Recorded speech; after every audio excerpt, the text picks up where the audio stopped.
So let's just gently settle into our space. The space that you'll be in for the next few hours at home in the formal practices. So make sure you're comfortable. And feel free to either sit on a chair, sit on a cushion, or lie down, or stand up for any of the practices. Most important thing is that you're comfortable. I'll just spend a few moments just grounding yourself in your body. And maybe to do this, just take 3 deep breaths deep into your lungs and exhale slowly. And with each exhalation, allowing your awareness to drop into your body, all the way down to your feet.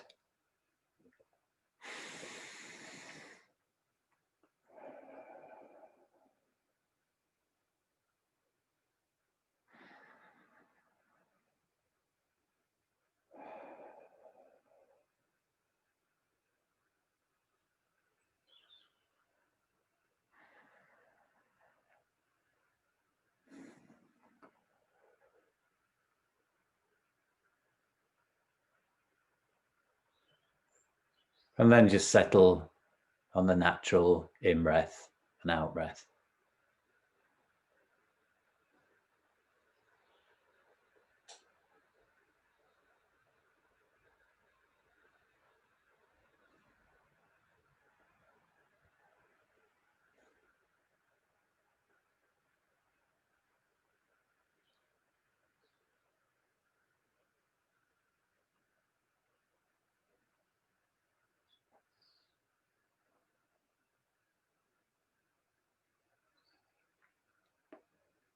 And I invite you just to reflect on what inspired you to be here, what your intention might be, or motivation for giving up these precious hours to be together in this space.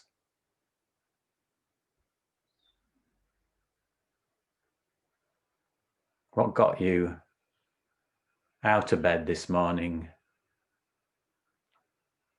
brought you here to share some time with all the lovely people in this virtual space?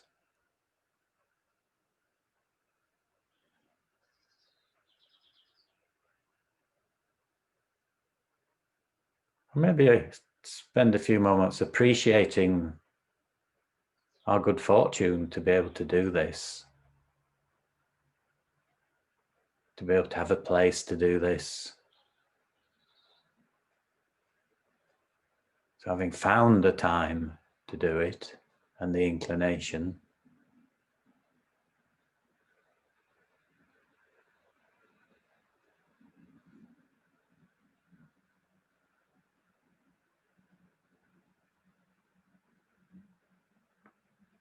and to have the possibility of awakening even the smallest element, a bit more of our innate potential.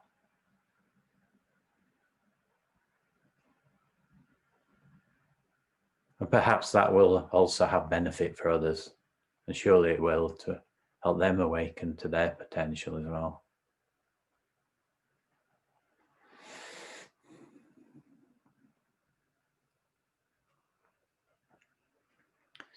So in a few moments, I'm going to ring the bell and then invite you just to briefly share, first of all, what your inner weather is like this morning. So we've talked about outside, and we have differing weather in Dorset, Devon, Frome, London, Ireland. So around the country. But what about inside? What's the weather like for you inside? Just checking. Might be turbulent today. Might be foggy. Might be sunny. I don't know. And then we'll go around the room and just share that, just so that we can connect with each other briefly before we start.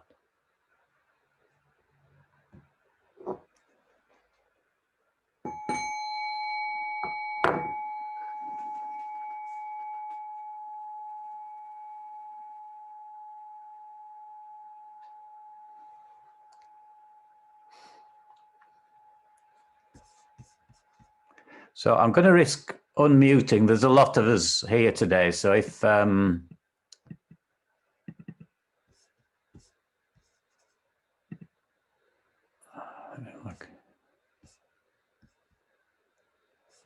okay, I'll ask you to unmute yourselves as you speak, actually. So I'll start. So I'm Paul, as you know. I'm here in Cranmore, which is between Shepton Mallet and Frome.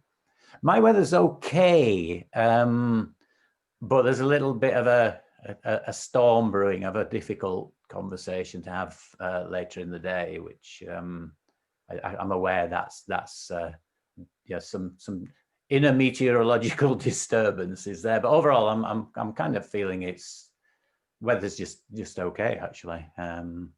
Not bright and sunny, not wild and stormy. So I'll pass on to the next person on my screen, and then if they could go likewise, where you are, who you are, what your weather is like. And it's Moretta is the lucky one on my screen. So over to you, Moretta. Thank you so much, Paul. So although it's this grey wintry day outside, I'm feeling almost like a spring day in Andalusia. Right.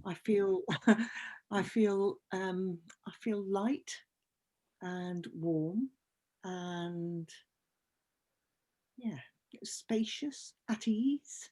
It's just, I feel so blessed this morning. How long it'll last, I don't know, but this morning I'm blessed. Let's see how we go. Thank you. And would you like to pass on?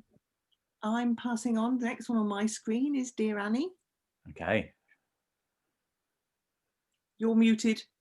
Annie, you're muted. You're muted. I find myself grasping for that spring Andalusian inner weather, Moretta. I want some of that Andalusian spring weather, but I can kind of conjure that up. I know exactly what that feels like, but I don't think that's quite where I'm at right now. How am I feeling? Sort of still, but like sort of just like anything could happen at any moment. Doesn't feel like a sort of, it feels like it's going to change and fluctuate. So I feel slightly poised and a little bit braced. Okay. Interested.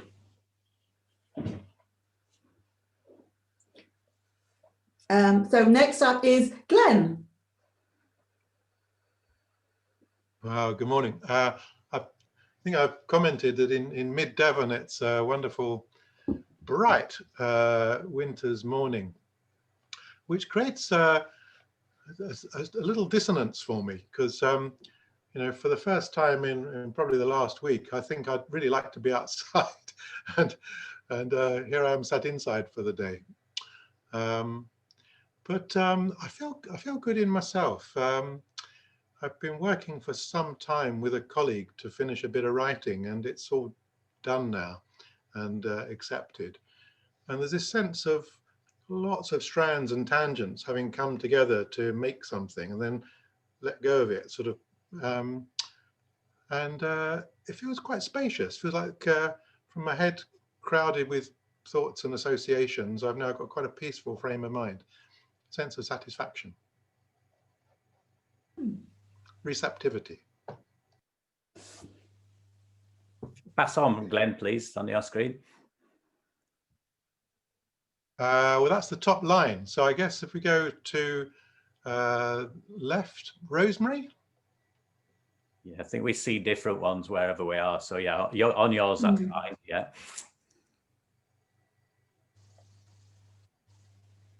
Thanks, Glenn. My weather today, I think I'm feeling reasonably calm. I have been quite agitated, but I'm a bit calm today.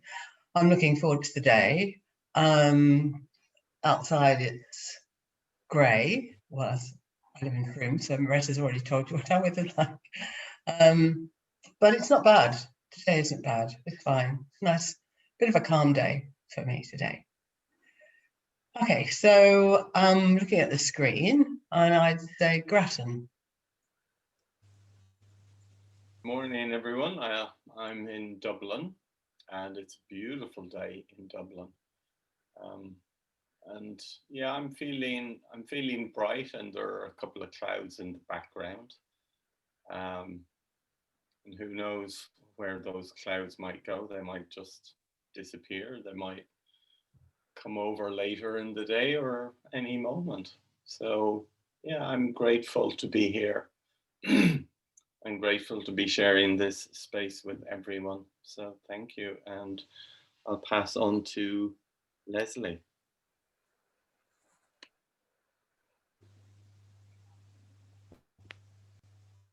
Hello, I'm in Frome, where it's a very grey day. My internal weather I would describe as calm, and quite pleased because the day so far has gone more or less according to plan, including getting here on time. And a feeling of anticipation at engaging in a longer period of meditation than I have done for quite some time. That's it. Thank you, Leslie. And the next person is Chris.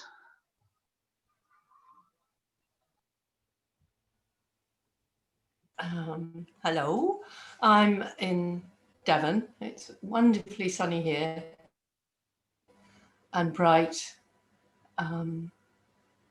I'm feeling really positive. I'm really looking forward to today. I feel like this space opening out in front of me, which is quiet and spacious, and I'm really ready for that.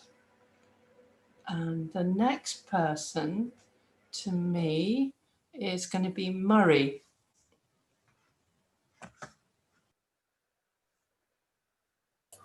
Hello, thank you. I'm in Frome, and yeah, you all know what it's like in Frome. I'm just thinking as I was listening to folks, it's all quite stormy, but that's not necessarily to do with how I'm feeling, it's how other people are feeling. But so yeah, I'm really looking forward to just having a nice day of slowing down and connecting with people. So yeah, thanks. Caroline.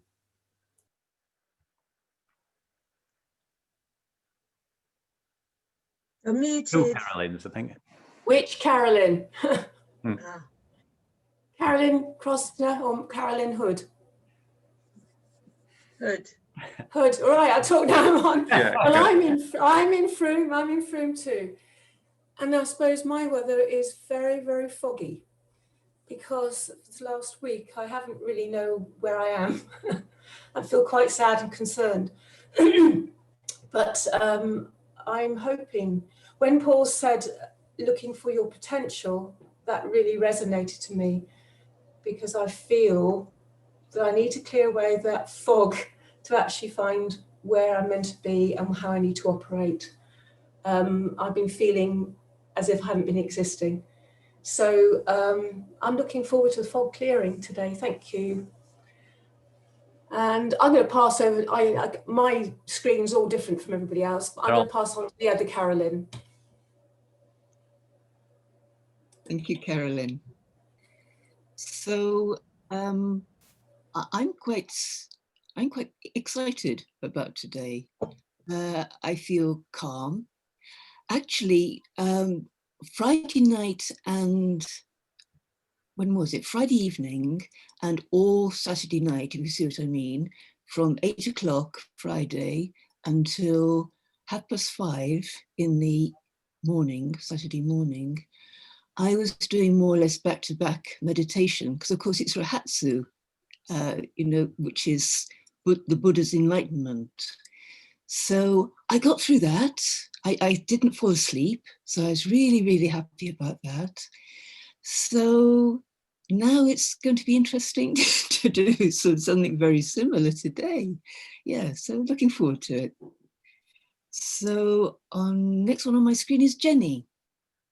Oh, yeah, I'm in Vroom, and I'm feeling really sunny and kind of joyful, really. And yeah, when you talked about intention, I just was like emotional from a kind of, oh, it's lovely way. Just feeling super grateful, and yeah, it's a lovely day here. And I will pass to Michael. Hey all. I'm just outside Southampton. It's a nice day here. I'm feeling very calm, albeit a bit dull. I don't feel very sharp. I did have something in the background which has recently been resolved, which has left a sort of an emptiness. I'm just looking forward to a day just going with the flow. Thanks. The next, Paul is next to me actually, but Paul, you've already spoken, haven't you? I have, yes, I hope so. Alan. Yep. Hello everyone. I'm in London where the weather's very grey, and a big contrast to yesterday this time when I walked out into bright sunshine and a beautiful big moon at 10 o'clock in the morning. Beautiful to see. I'm feeling quite calm, but like Paul, I've got a very difficult conversation to have later on, and been facing a lot of challenges and a lot of decisions to make, which are kind of oppressing me and keeping me awake. So I'm kind of looking forward to spending this day of quiet and calm and letting go of striving, actually, just allowing to be rather than to do and to strive. So I'm looking forward to that. Thank you.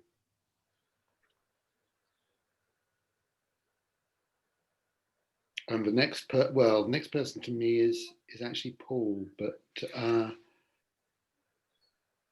Paul, do you want to nominate someone? Yeah, Alison, would you like to go? Thanks, Alan. Thank you.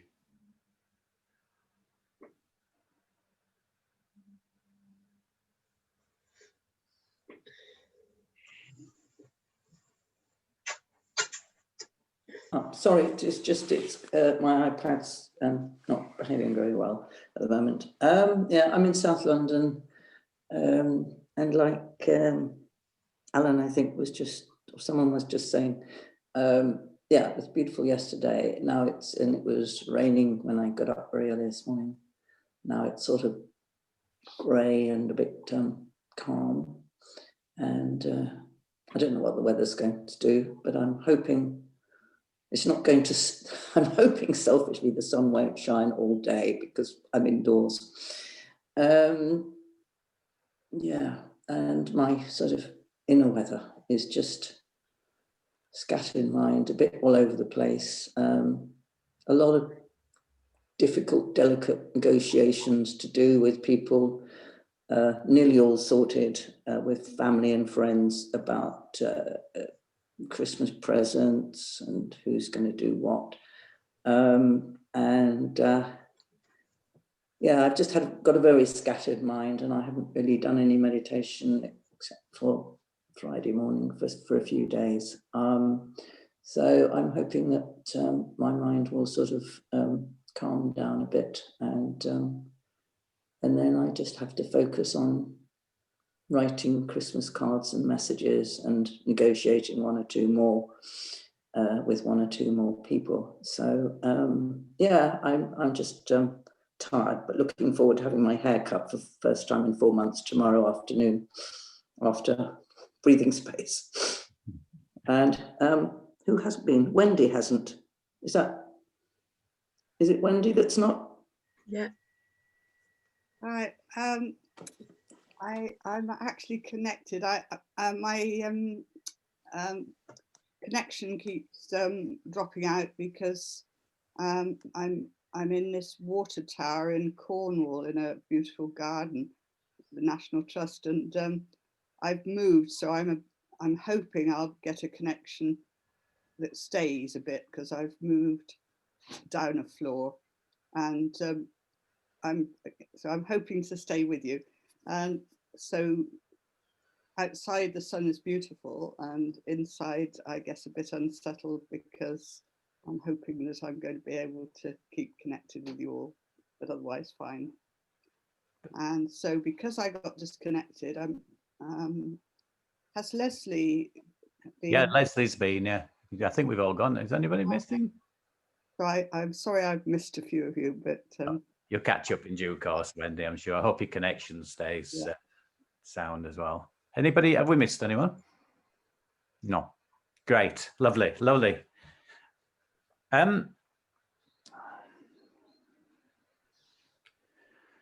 So just to say a little bit about the day, I think I could go with the whole list of things, but for me, the most important thing, and I think Alan kind of mentioned, where Alan was coming from, and a number of it, this is, yes, it's not about striving today. It's about being, it's a Sunday, for God's sake, so we shouldn't be, should we? We should be relaxing, for God's sake, as well, as that was unintended. So for me, the most important thing is self-care, actually. And I don't want to put any pressure on anyone to even attend sessions if they don't want to. If you want to go for a walk, Glenn, that's absolutely fine. I think my only request is let's stay in a mindful state, whatever we decide to do. So the only request that absolutely, unless it's vitally, stay away from screens. The temptation on Zoom to start fiddling around with your phone, or to pop in and see what's happening on the news. I think if there's one thing we could really try to do, is, it's like almost a non-negotiable. Of course, it's negotiable because you may have a good reason to, or you may not wish to adhere to the suggestion. But it'll make it a better day, whatever we end up doing, individually and collectively, if we don't get seduced into the screens. And Grattan will know this because I worked with him for a number of years with an organization called Potential Project. And they would give you so much science as to how staring at screens distracts you and fragments your mind. And we're trying to collect our minds today. So that includes looking at each other's on the screen as well. So when we're doing practice, if you're better with your screen on, that's fine. But to be honest, you will have more chance going inside yourself without the temptation to look at what Murray's up to whilst I'm guiding a meditation or whatever. So the invitation is at any time other than when we sort of check in for a session, so we could just see each other before we get started. If you want to turn your screen off, that's fine. It's not rude. It's fine, but it's your choice. So please decide for you what's best. So staying in a meditation space. So when we're meditating together, obviously that's easy. But in the short breaks that we have, really trying to, if you go for a walk, go for a mindful walk. If you have something to eat, mindfully eat. If you just sit down doing nothing, mindfully sit down doing nothing. And that's my invitation. And again, just playing with that as an idea, because in the formal sessions we'll become distracted. That's part of the practice. And also in the informal sessions we'll inevitably have distractions that can take us out ourselves. So being present as much as we can, I think that would be really helpful for the day. It is a practice day, so it's not a retreat day. The reason I wanted to do this is that when those of you, not everybody's attended the Monday sessions, but since October, first week in October, we've done the same practice, which is what today is based on, but we never talk about it. And I really wanted to have some space to be able to ask questions and maybe just share experiences during the day. There won't be a lot of that, but there is a little bit of chance to check in about, things you may be wondering about in the practice. So I've built that into what we're doing as well. But essentially, we've got 4 sessions. Each will be between an hour and a quarter. I will kind of flex those a little bit. So it's not going to, I'm not going to adhere to an hour and a quarter. We'll just see how we go. But there will definitely be 2 breaks of 15 minutes and a lunchtime break, which will probably be 45 minutes. The rest of the time you can be in this space if you wish to be. So as I say, I'll leave that up to you. What else do I need to say?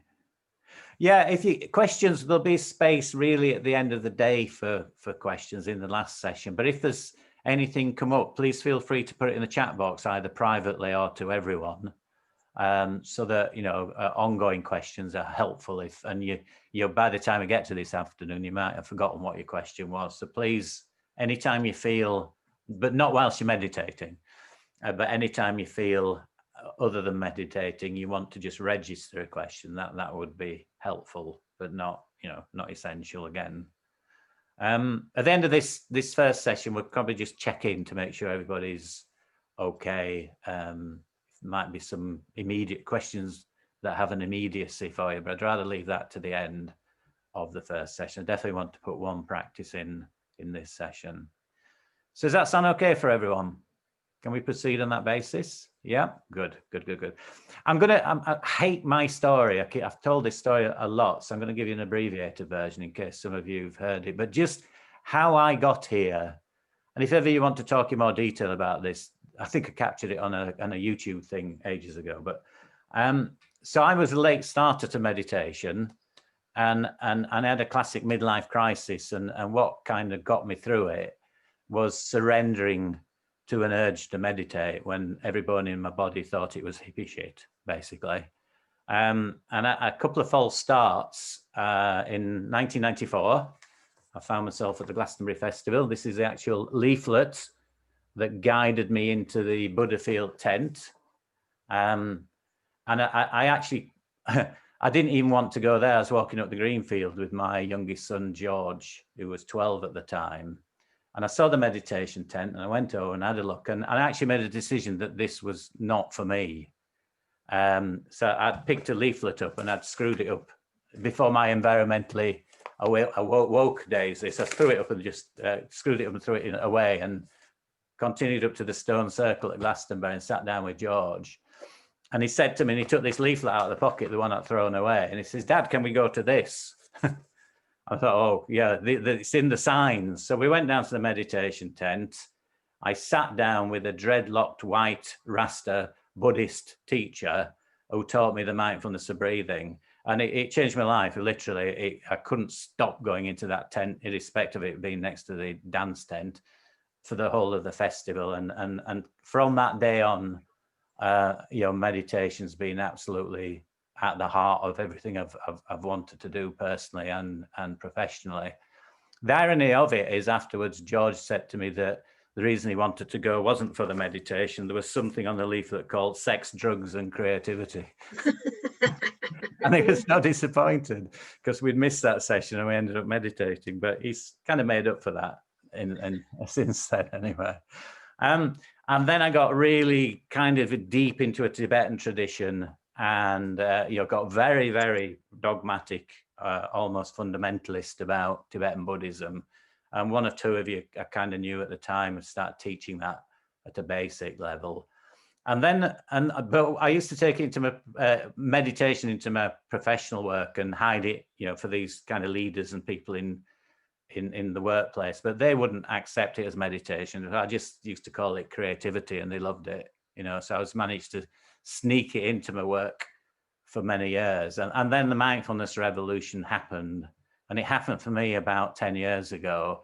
And Grattan, again, is, you know, we've worked together in corporations, and it started to really take off and become acceptable. But I was more interested in not just, you know, I did a thing, and I know Annie was there, I remember, we did a thing called Mindfulness, What Would Buddha Have Thought? You know, that this commodification of mindfulness, it used to really worry me. And Maretta was there as well, I think, in Frome. About 50, 60 people turned up to this event. And it took me right back into the roots of mindfulness, to Buddha's actual teachings, which underpin them. And at the time I was investigating that, a very strong influence on me, a teacher called Joseph Goldstein. I was watching a YouTube clip that Ros had shown me, and he was talking about his journey. He works in America for the Insight Meditation Society. And he talked about his journey, and he'd been going through traditional kind of Buddhist-based, and I've no problem with it. I still do it, but you know, it's not my main thing now. And he said these words, and they blew me away. This was about 6 years ago, I think, or maybe a bit longer. He said he'd been doing all these practices, then all of a sudden, I think he said, in the wisdom of age or old age, he decided he really wanted to know what the Buddha actually said.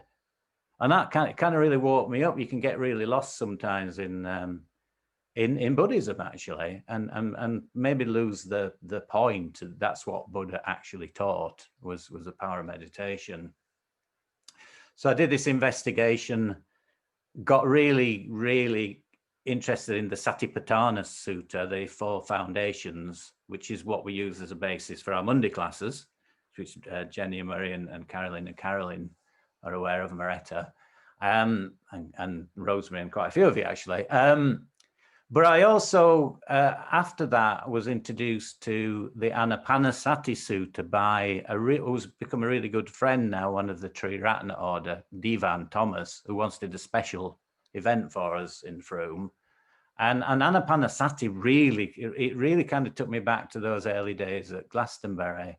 So over the last few years, I've gradually been investigating it to such an extent that it's become my main practice. I've other things around it, but it's become my main practice. So that's the background of Anapanasati. Now, 6 months ago, Alison introduced the heart space in Frome, and I started doing the Monday session. And I would turn up on a Monday session, and on Sunday or Saturday go, well, which meditation shall I do on Monday? And I'd bring it along, and it kind of got well received, or well, I don't really know, because nobody ever tells us basically how they go. And I did that for 3 months, but I took a break in Cornwall in September. I needed a break. And I was doing the Anapanasati, and I was also thinking about what am I going to do for the next heart space? And I thought, well, I'm very pragmatic, actually. I try and integrate everything that I do and bring it to what, you know, in different ways to the various groups that I work with. I thought, well, it makes sense maybe to introduce something that has a bit more continuity on the Monday sessions. So in the first Monday of October, I was back from Cornwall and said, this is what I'm going to do. I didn't then envisage it would lead up to us being here today, but it has done.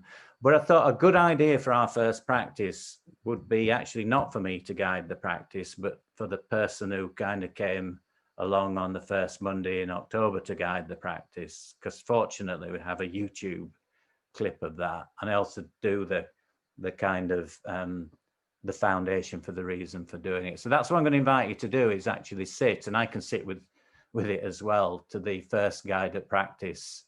And then it all gets us on the same page, actually, for the day. This is where it started and what I said on that day. So is everyone happy with that? So I'm going to put the screen share on and I invite you to settle into your space, and I'll repeat this on the film as well. So I'll ring the bell anyway, just for you to get yourself settled.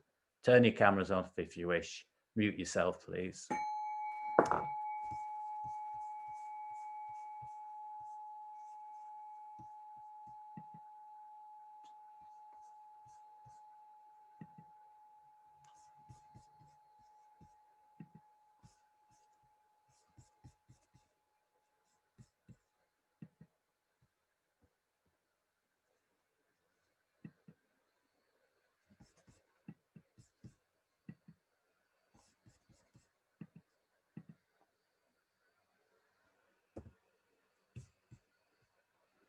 Can somebody just flick their camera on and just confirm they can see another picture of me as well on the screen?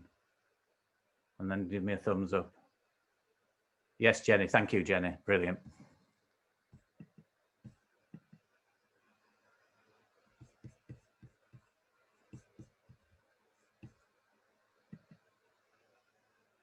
Okay. So I've been thinking about what I've been doing in the past, and I've been reflecting on my own practice. And I keep coming back to, certainly in my own practice, to a certain place, which is basically about the importance, the absolute profundity of the breath in our practice. And so I thought what I'd like to do, and I started moving towards this at the end of last, just before I disappeared, is I want to make Monday sessions about the breath. So that will be, all meditations will be underpinned with an awareness of the breath, which might sound a bit odd. You say, well, aren't they anyway? But I normally use as my source material the Satipatthana Sutta, which is the 4 foundations or the 4 establishments of mindfulness, which is the root of the modern day mindfulness teachings.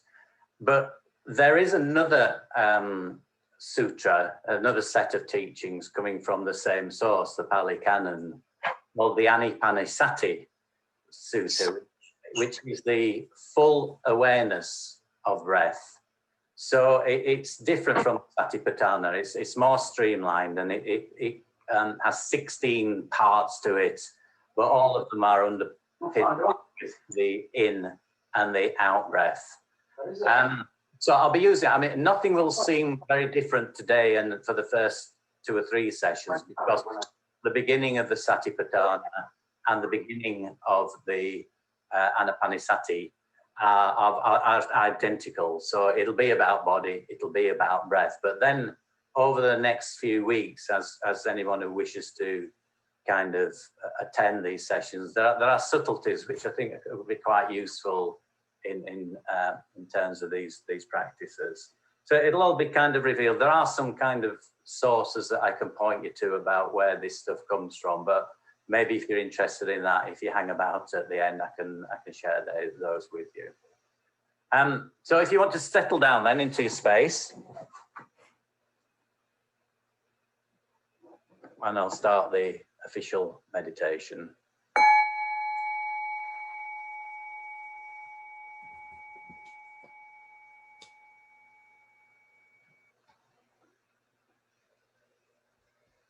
So I invite you just to make yourself comfortable in whatever posture you prefer.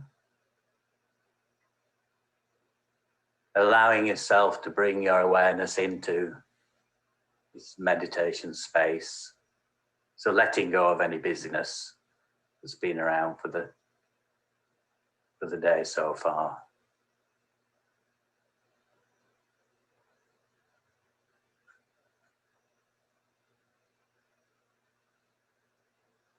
And before we start, just reminding yourself of your intention for meditating today.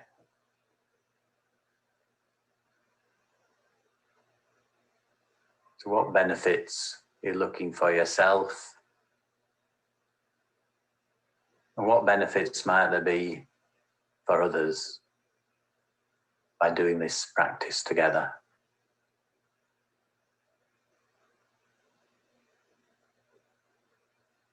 And what qualities might you be hoping to cultivate to take out into the world after the session? So just let your awareness drop now all the way to your feet. And paying attention to the connection of your feet with the ground beneath you, with the earth beneath you.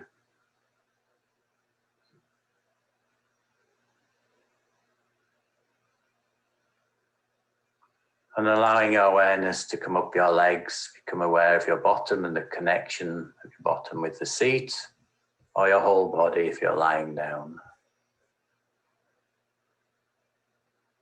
So establishing a firm grounding for our practice this morning.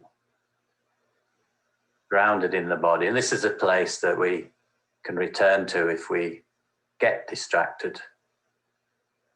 Making sure that whatever we're doing with regard to the breath, it's embodied. So we can move to the upper body and just lengthening your spine. Place your hands on your thighs or in your lap, and again, being aware of the connection, contact with your seat, your legs.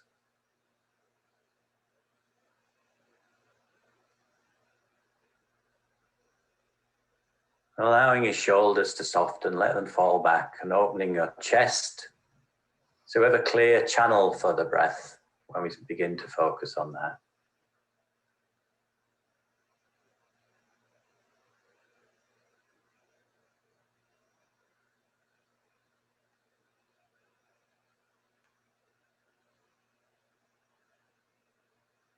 So tucking your chin in so the crown of your head's the highest point of your body.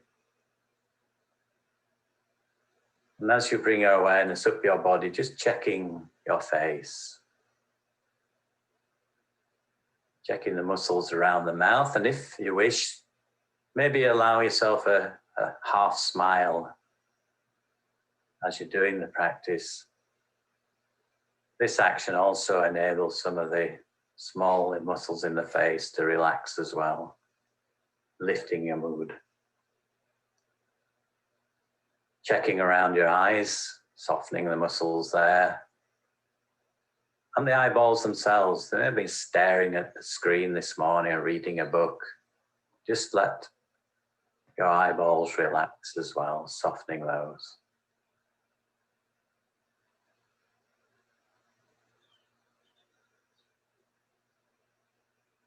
And then just be aware of the whole body, grounded here in this space,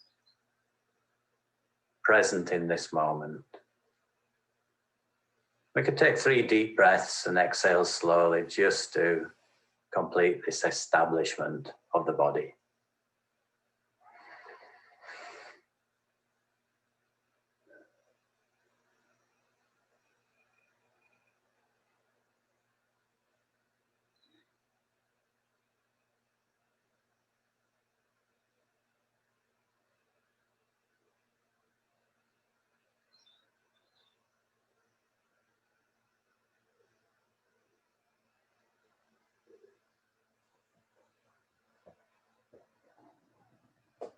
So before I guide you to this full awareness of breathing practice, I just want to read a short paragraph from a book by Will Johnson, Breathing Through the Whole Body.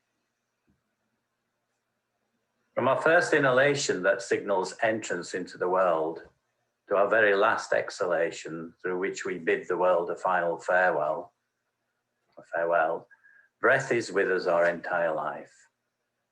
It's our constant and most reliable companion. Our heart may skip a beat from time to time, but we never miss a breath, never abandoning us or leaving our side. It provides us moment by moment, breath by breath, with the most vital nourishment we need to keep our body alive. Take food away from us and we can live for several months. Take water away from us and we can survive for several days. Cut off the life-sustaining oxygen in the air we breathe for even a few minutes and our body dies. So now bring your awareness to the breath. Conscious awareness of breathing in and breathing out.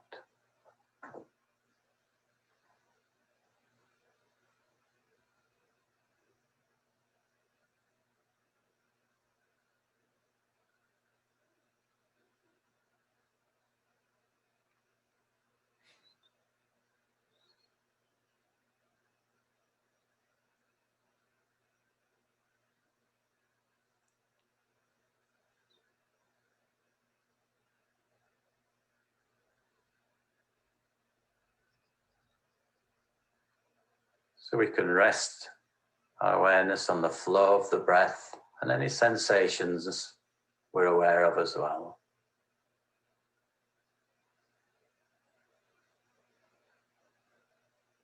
But we're not forcing anything, we're just letting the breath do what it naturally does. Breathing in and breathing out.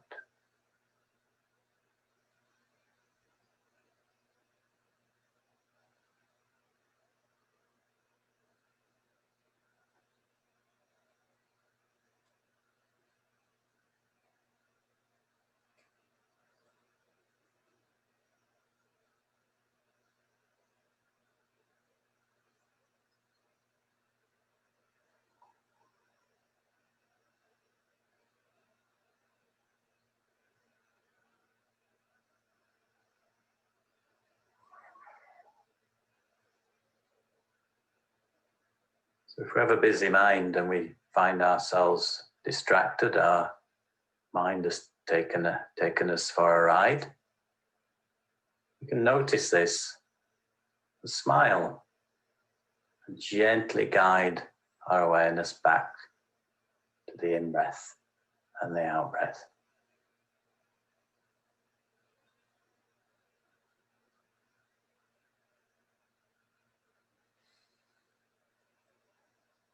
Breathing in and breathing out.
So anytime we become distracted, just relaxing, releasing the distraction, bring it back to the in-breath and the out-breath.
So if we wish, we can start to investigate the quality of each and every breath. Whether it's a long breath or a short breath. Deep breath or a shallow breath. A rough breath or a smooth breath.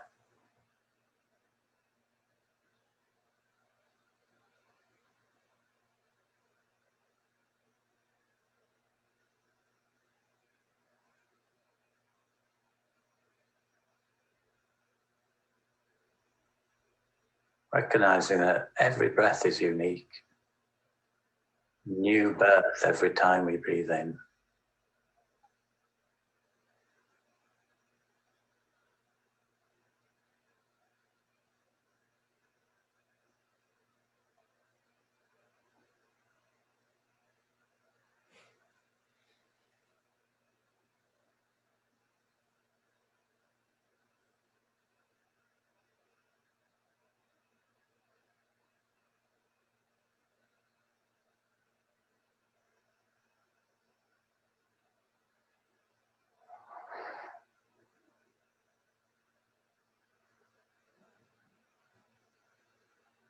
If our mind is a little bit dull, we can follow the breath from the beginning of the in-breath to the end, noticing the gap before the next in-breath. Allowing that next in-breath just to naturally come along whilst we rest in the gap.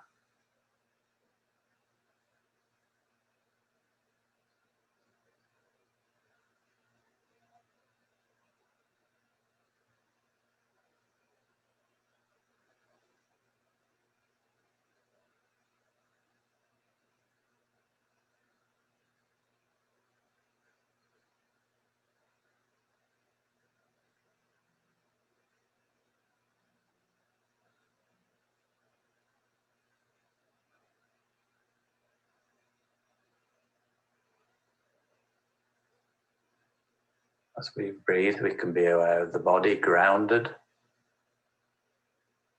relaxed and alert.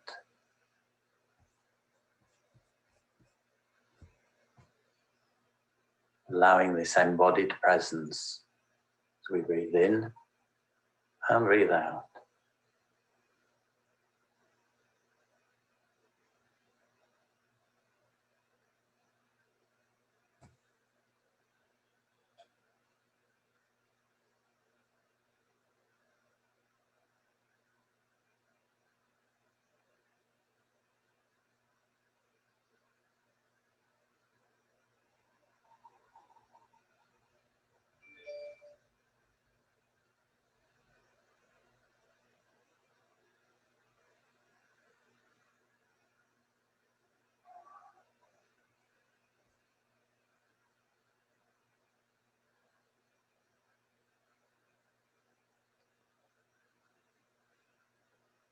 As we continue to practice this full awareness of breathing, we may notice the breath becoming more and more subtle.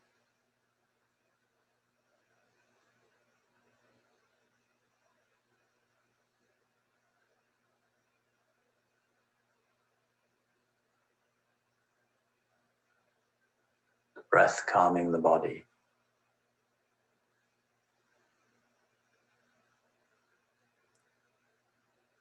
If we wish, we can just silently say calming as we breathe in and calm as we breathe out.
So as we watch the breath, we're here grounded in the present moment.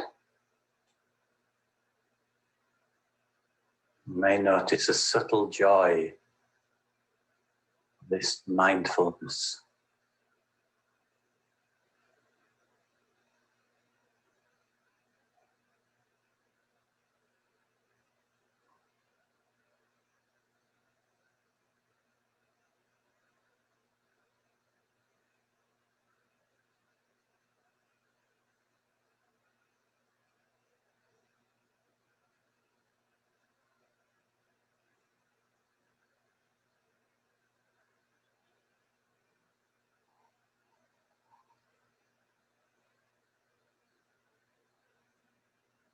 So if you wish, you can just rest in tranquility. Or you can take a look at the breath again.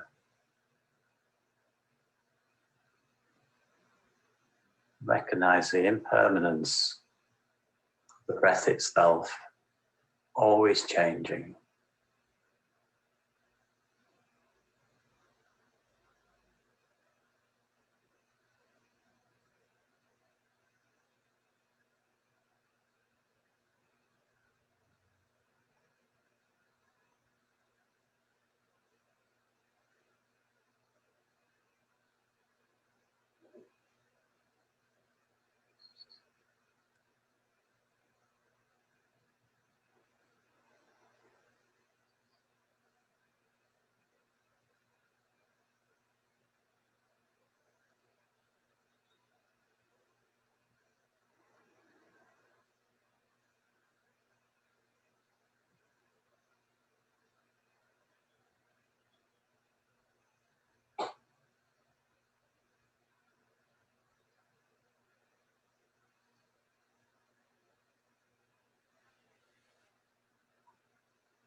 Breathing in and breathing out.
So for the last few minutes of this meditation, I'm inviting you just to let go of any focus on anything, but just open your awareness to the present moment and being with whatever arises,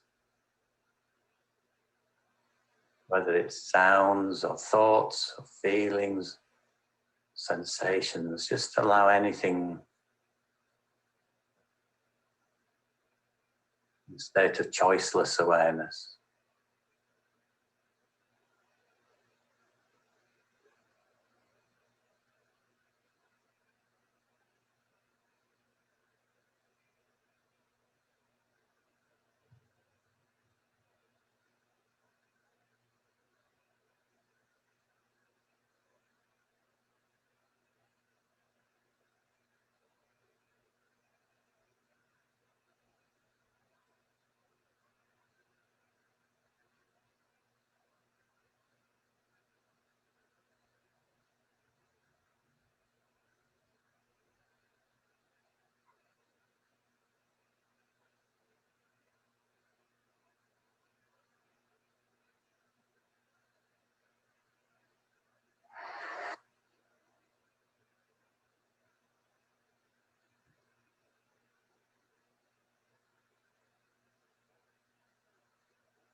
Okay, in this session, I want to do a couple of shorter practices, say a little bit from about some content from this book, which is Breath to Breath by Larry Rosenberg, which is my main reference source for this practice, although there are a number of others that I will share at the end of the day. I just talk about very briefly, actually, the structure of this program and how we're engaging with it, or how we can choose to engage with it today. So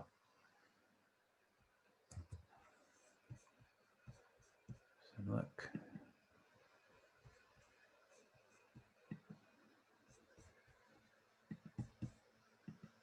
Okay.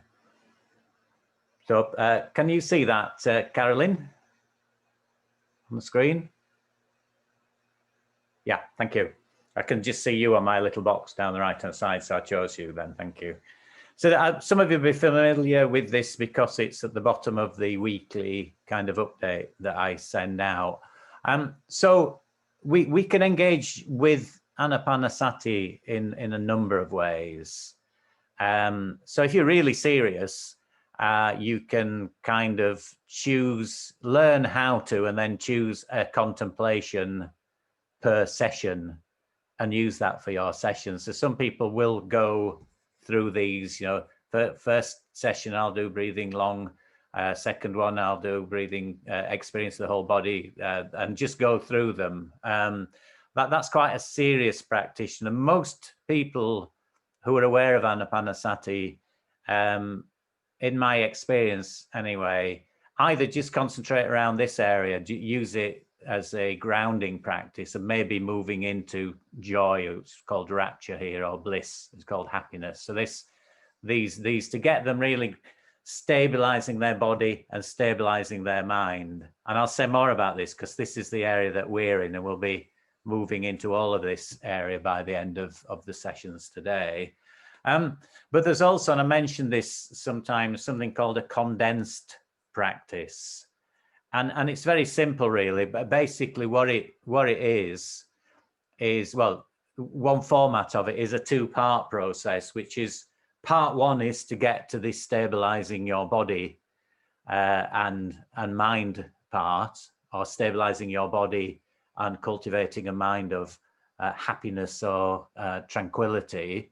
And the second part then is just opening up to your experience and being with whatever comes up, but recognizing that whatever comes up has three features. And the particular feature we will focus on today is impermanence, that everything that we experience in our existence has the nature of impermanence. As a result of that, it also has the nature of unsatisfactoriness. And what that means is because everything changes, and because we're human beings, unless we can deeply appreciate the reality of impermanence and change, we suffer because we hang on to things. Okay, so we can intellectually understand impermanence, but the reality of it, moment by moment impermanence, we tend to be in a kind of denial, and that causes us to suffer.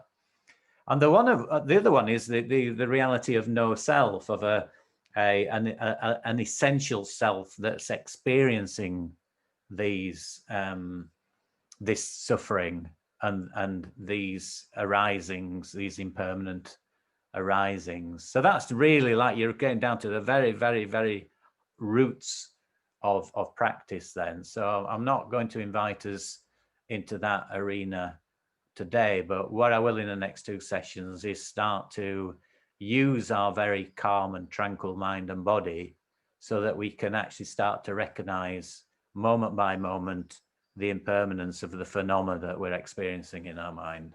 Okay, so that's where we're going. And again, let's do this with a lightness of touch and without expectations. And we've always got the body and breath to go back to if we're finding ourselves a little bit too lost in the insight part of the practice. I wanted to just share a story from the book before we go into the next practice, from from Larry Goldman, and it explains actually what this practice is about.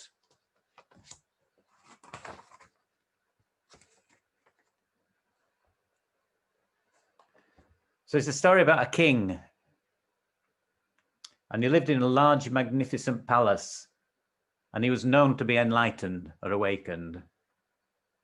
So a spiritual aspirant came to him and asked how he might achieve this enlightenment.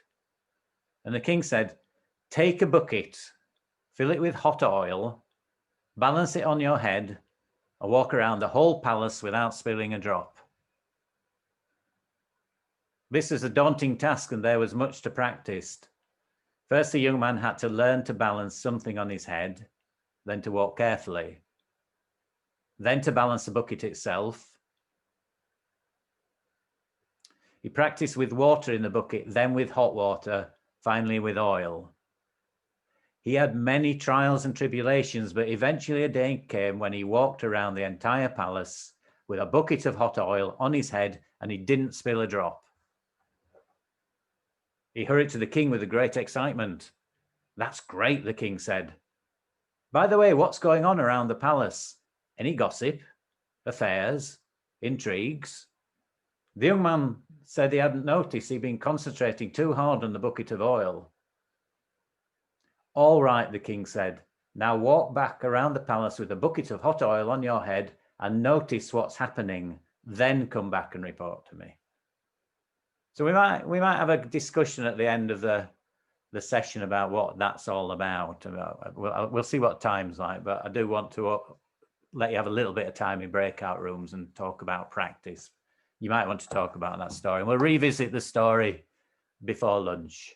And in between now and lunch, we'll have done 2 more practices and had a talk to each other. So that's not aspirational. That's just a natural, logical thing to do. So is that okay?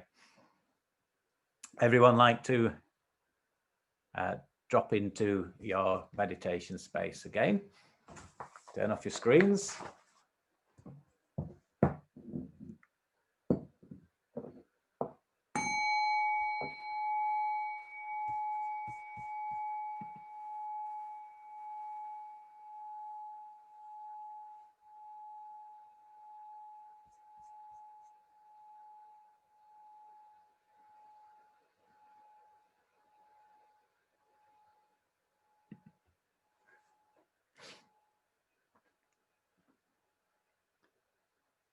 So again, taking your seat, invite you to take your seat, your physical posture, whatever's comfortable and works best for you in this moment, best you can.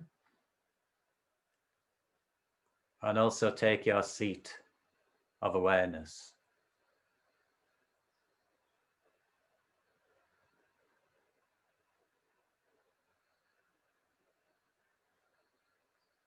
So grounded with your feet firmly connected with the earth beneath you.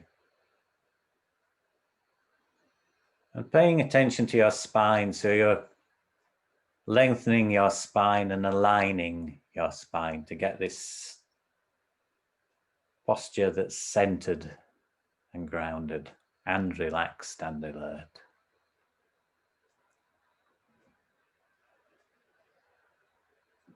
And then dropping shoulders, just opening the chest and letting shoulders fall back.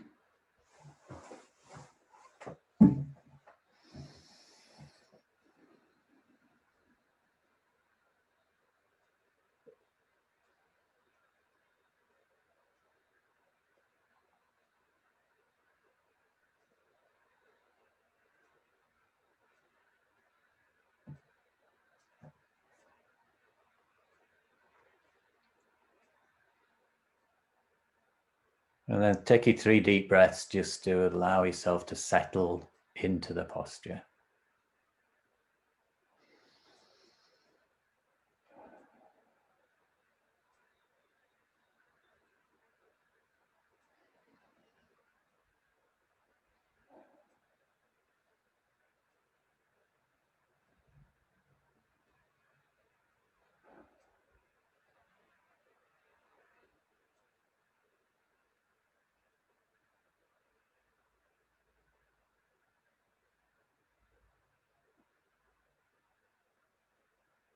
And then settling back on the natural in-breath and out-breath. Remember the art of allowing. We're not forcing the breath in any way. The breath knows what to do. It naturally breathes in and out. And we're simply being aware of that.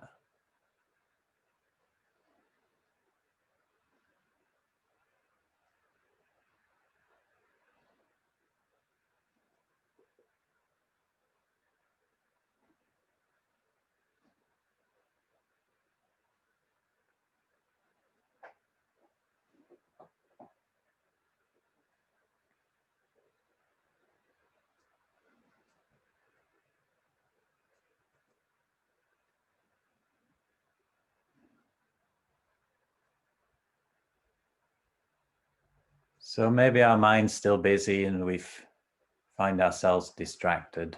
Mind's taken a walk. This is okay. This is a happy moment because we've become mindfulness. And when this happens, we just relax, gently guide our mind back to the sensation of breathing in and breathing out.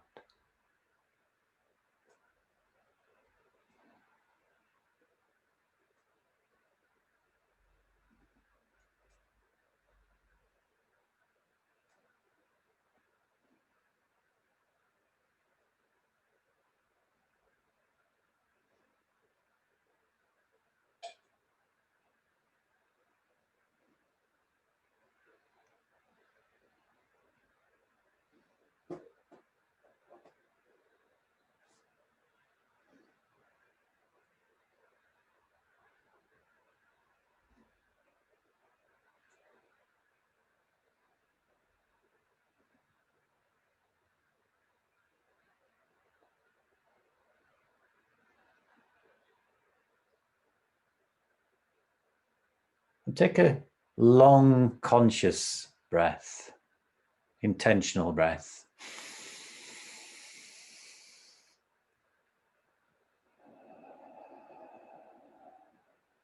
And then back to the natural breathing in and breathing out.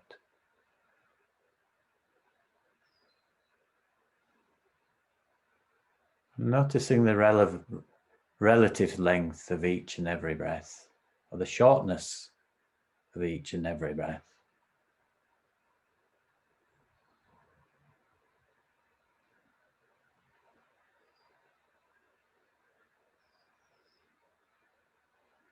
And as this practice unfolds, we may become aware that the breath starts to become more subtle and shorter.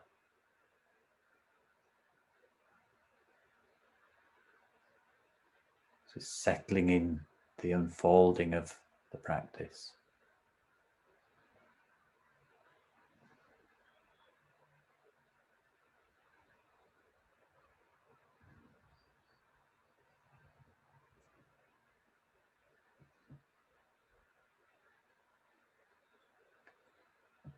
And then I invite you to let the breathing in and breathing out drop into the peripheral awareness, into the background. And bring your awareness to the whole body, experiencing the whole body breathing.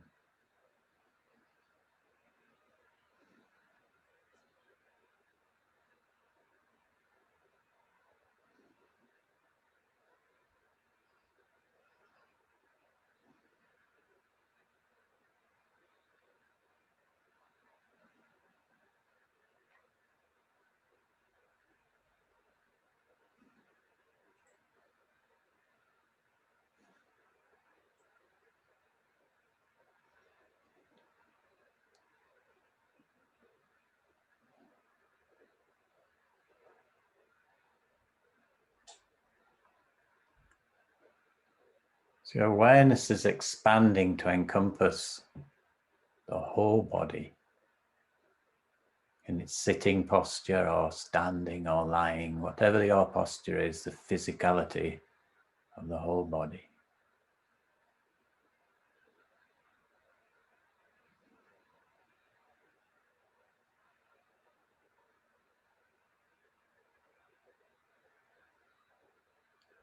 And in this process, we can also pay attention to the sensations in the body.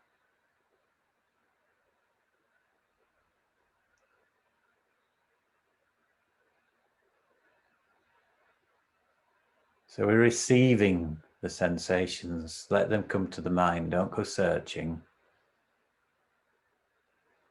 The art of receiving.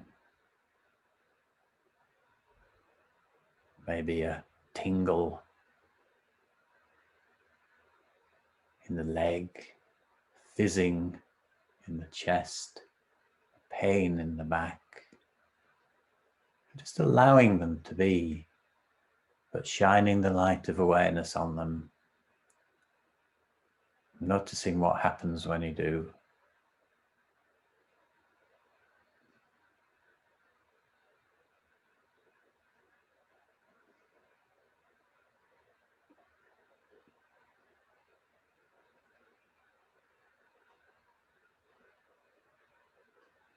As we have continued mindfulness of a particular sensation, maybe noticing its eventual changing or disappearing.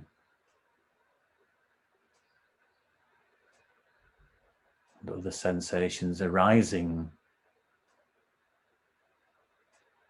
in the mindscape.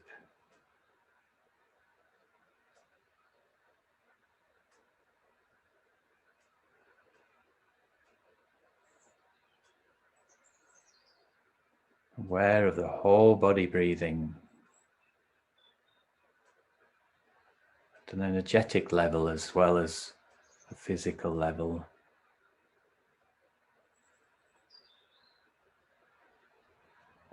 Aware of sensations appearing and abiding and disappearing.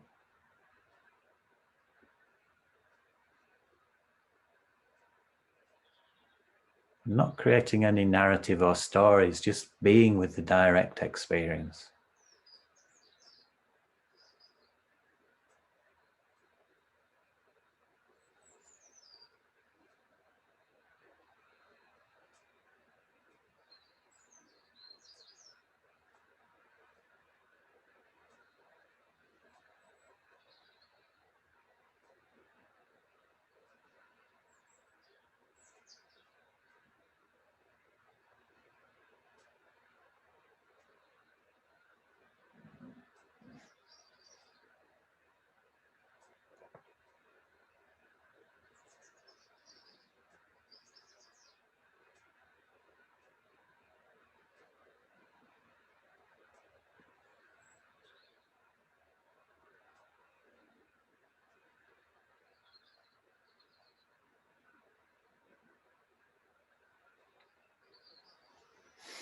At any time we wish, we can return just focusing on the breath, anchoring the breath in the body,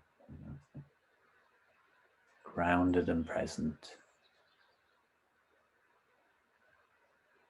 And then if we're ready, opening up again to the experience of the whole body breathing.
Now I invite you to come back to the sensation of breathing in and breathing out. And aware of the breath calming the body. So breathing in, calming. Breathing out, calm.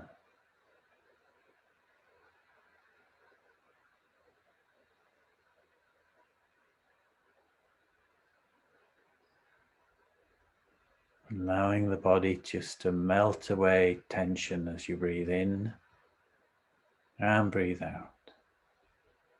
Letting go, holding on, calm, calming, tranquilizing the body.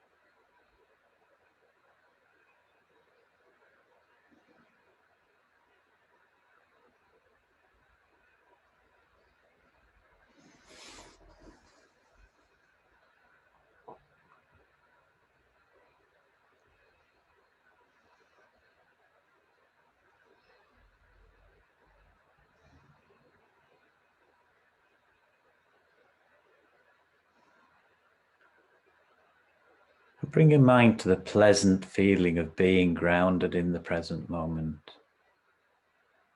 Pleasant feeling tone.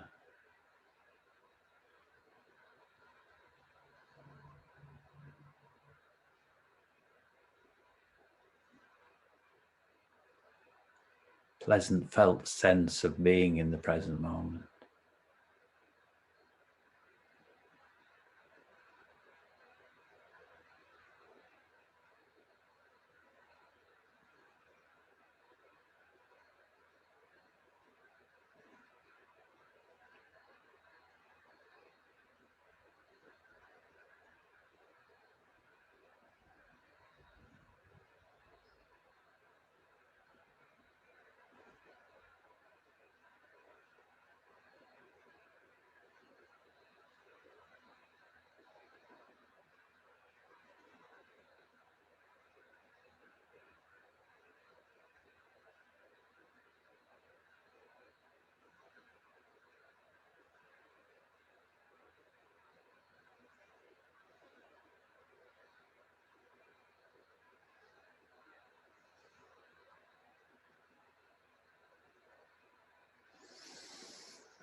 As we come towards the end of this meditation, just taking 3 deep breaths again to really ground yourself, grounded in presence.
Okay, I'm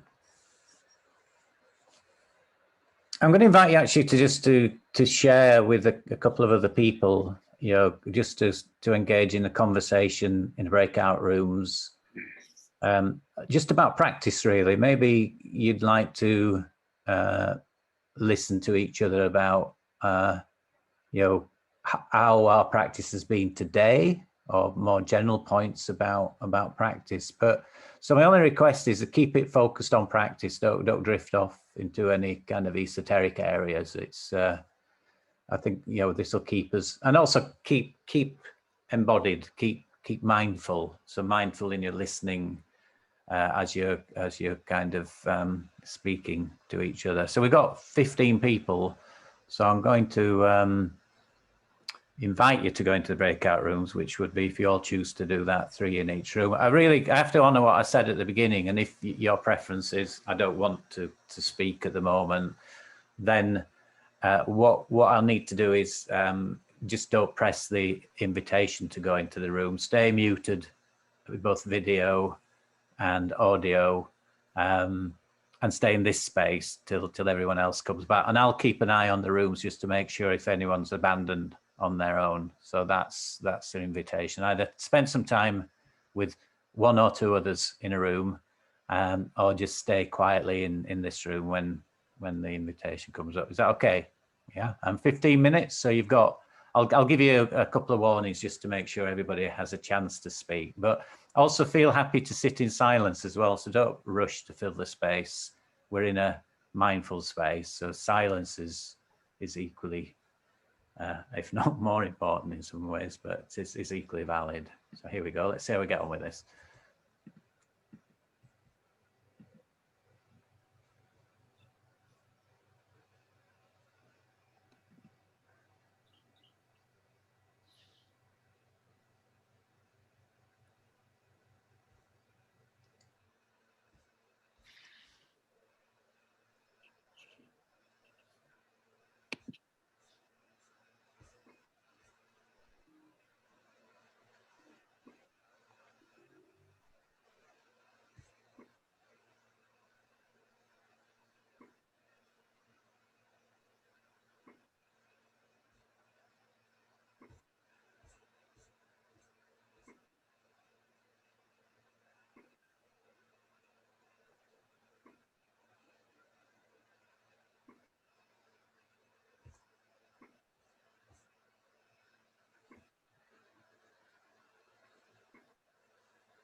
So settling back, taking our physical seat.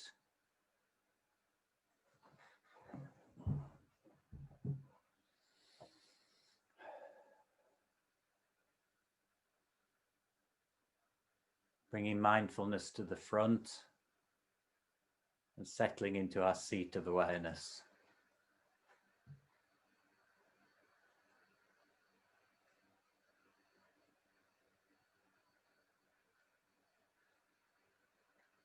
So letting our awareness drop with the force of gravity all the way down to our feet. Just a few moments paying attention to the sensations of our feet. connected to the ground beneath us.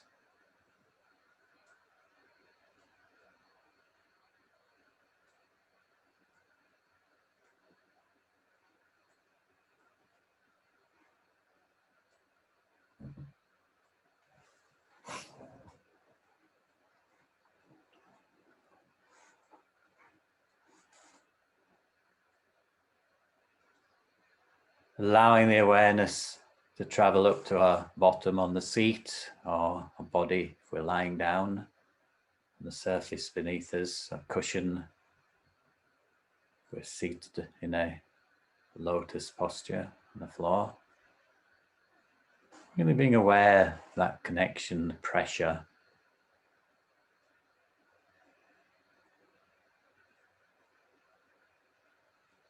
Where the sitting bones.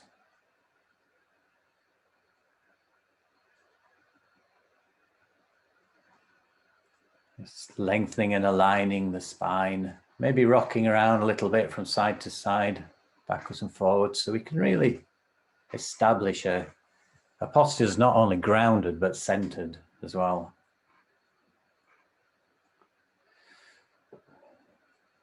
Lengthening the spine, opening the chest to allow the air to flow into our lungs, softening the shoulders. Checking our face for tension as well, so softening the muscles around the mouth, jaw, around the eyes. The eyeballs themselves, give them a rest. Staring at screens, it's good to give them a break. And then the awareness travel to our scalp, so noticing sensations in our scalp. Often there can be a subtle tingling or itching as the blood travels around our brain. And then to the crown of our head, and imagining an invisible thread lifting our body.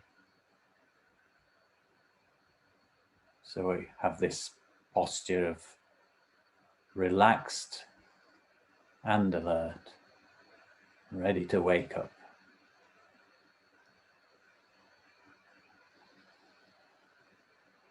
Settling back on the natural in-breath and out-breath. Breathing in, breathing out.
And bring your awareness to the cycle of the breath, just following the breath from the beginning to the middle to the end, and the gap between the next breath, following the middle, the beginning, the middle, and the end.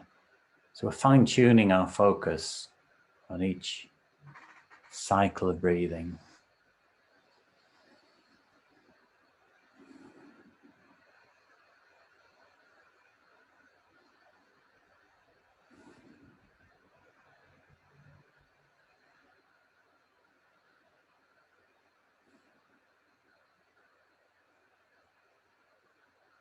Notice the quality of each and every breath. It could be smooth or rough, soft or harsh, deep or shallow. Each breath is unique, a new birth every time we breathe.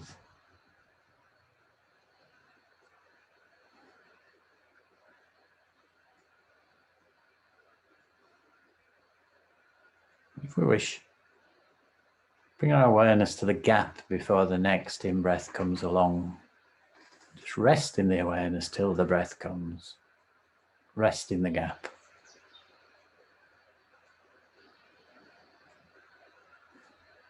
Try not to force the in-breath, let it come.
And then let the breathing in and breathing out drop into the peripheral awareness, into the background. And bring your awareness to the experience of the whole body breathing. Widening your awareness, becoming more spacious. Aware of the body lifting, rising as you breathe in, falling as you breathe out.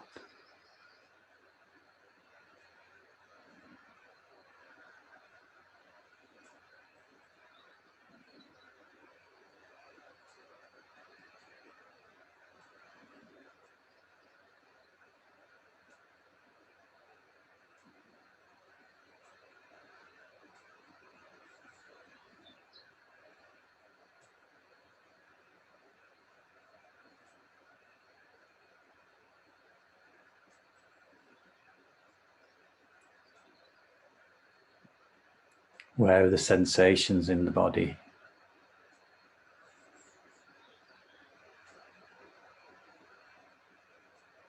Appearing, abiding, disappearing. And just receiving them. Don't go looking for them, just receive.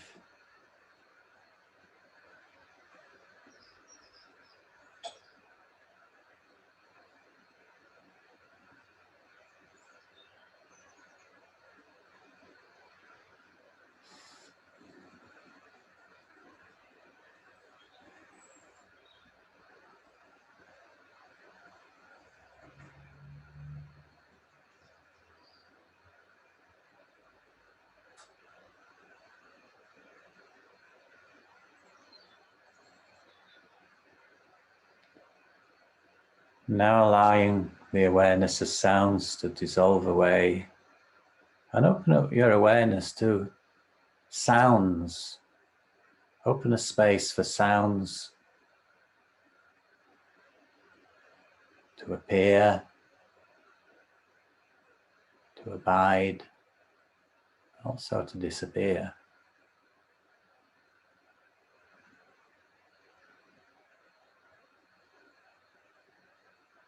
Just allow the energy of the sounds to be there. Don't try to name them, label them. Just the movement of air. Could be sounds outside, sounds inside the room, or sounds inside your body.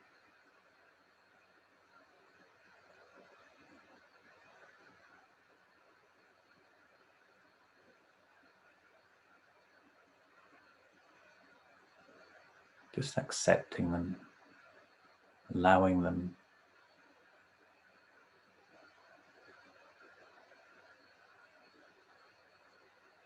Also allowing the absence of sound, silence.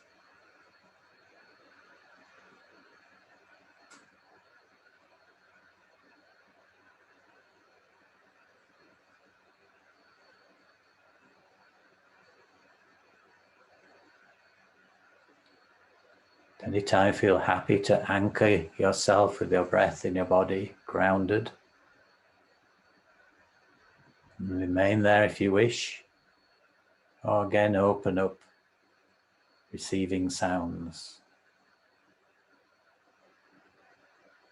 This spacious awareness.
So let go of sounds and now ground yourself back on the breath in the body.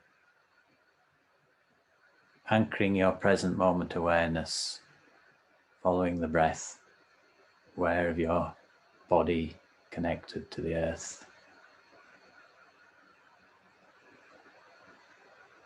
Just spend a few minutes in this focused attention.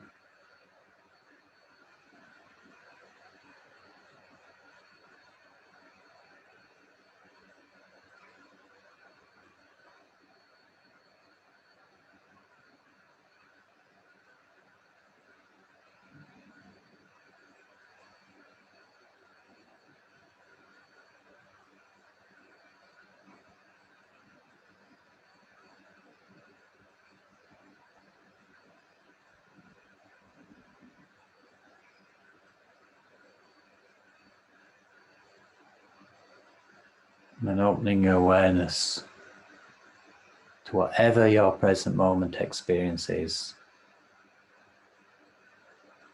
So anything that your mind is receiving, could be sensations in the body, could be sounds, could be thoughts, emotions, whatever's appearing. Just be with it in each and every moment.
Now just check how your mind is right now.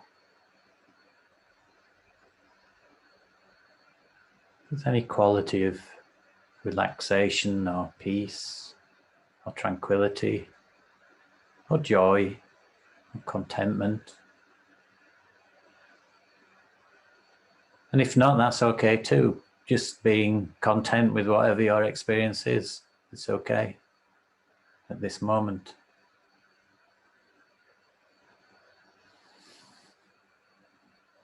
So when we break for lunch, maybe try to stay best you can mindful. If you wish, you can play with the idea of the 2 rules of mental effectiveness. Choose what to focus on. So if you're eating a meal, focus on that. Mindful eating. If you walk, Be mindful, either focused on the body, the sensations in the body, the actual embodied experience of walking, or equally you can just open up your awareness to everything that's going on around you, being really aware. Smells, sensations, sights, sounds, all the senses.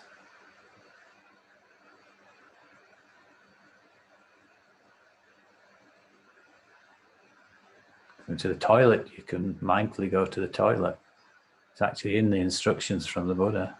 It's everything, every experience that we have, every single moment, we can be present. We just need to remember to be present. And then rule 2, mental effectiveness. Be aware of the distractions and ready to choose them mindfully. But mainly stay focused. And if you're in conversation with anyone, be mindful there. Receive them mindfully. Listen more deeply, more mindfully.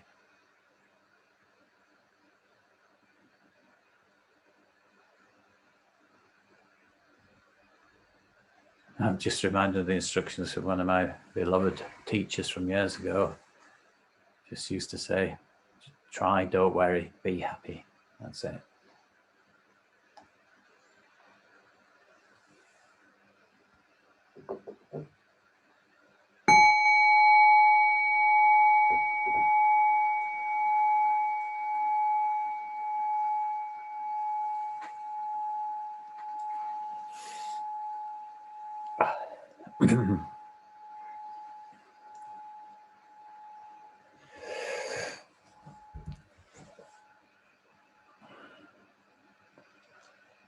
So we'll reconvene at 1:30, so got a reasonable break. Just take care, look after yourselves in the break. I think you're going, Grattan. Are you going? I probably am. I'll try to rejoin later. Okay. But, if not, no, but thank you. It'd be lovely to see if you can. If not, it's been great to have you here anyway. Thank you for coming along. So thank you for inviting me. You're welcome. Thank you, everyone. Yeah, thank you. So we'll see you at 1:30 hopefully, and maybe see Grattan, and enjoy your lunch and be happy. Bye everyone. Bye, Paul. Bye. I am coming back, by the way, so don't worry.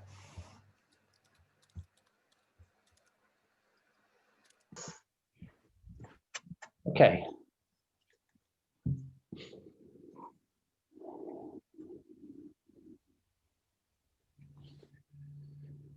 So we're going to do a practice. I'm going to show a short film actually with Thich Nhat Hanh talking about the stage of these trainings around joy and happiness, cultivation of joy and happiness. And these are 5 and 6. It says, I think, calls it rapture in the program I sent you, but it's also known as joy.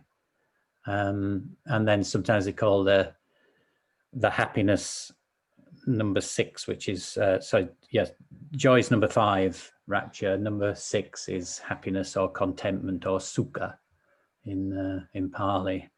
But I wanted just to kind of put this in perspective of where we are in the weekly training, actually. So we're spending a long time on this, and I don't feel there needs to be any hurry in the spirit of where do we want to go. So that again, Alan talked about aspiration this morning, and it's not an aspirational practice. It's something that we could spend as long as we wish, as little as we wish, but just becoming familiar with it.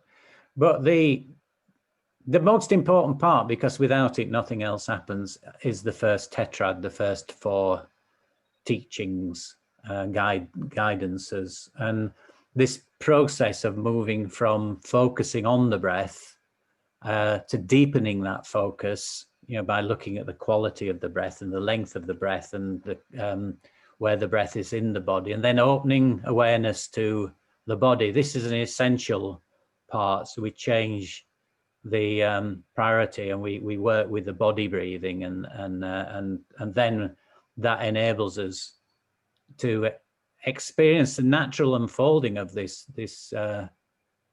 process to this calm body, this tranquil body. And this is so essential. I mean, one of the things I found with teaching mindfulness to busy people is you can't meditate or practice mindfulness until your body's ready for it. So, we need, and this probably wasn't the case in Buddha's times, because they weren't all stressed out to hell with, what we are in modern life. They're probably stressed with other things like hunger and poverty and disease. But, we've got all these modern day stresses, that we can't get our cappuccino in the queue quickly enough, or, we haven't got enough widescreen TVs or all that kind of thing. But the tension and the stress that we suffer, we've all got our versions of this, by the way. So we cannot really help ourselves, but we've got to get the body tranquilized and calmed before we do that. And that was, that's something really came home to me when I started teaching this actually to people. But then the other thing I say is we need to go through the sequence, and we need to sort of know what this natural unfolding is, the signs of them. But actually it happens without us. We get in the way of it. That the mind has this natural capacity to go through these stages to ultimately what's called relinquishment, the awakening. But if we haven't got the signposts, we might miss it.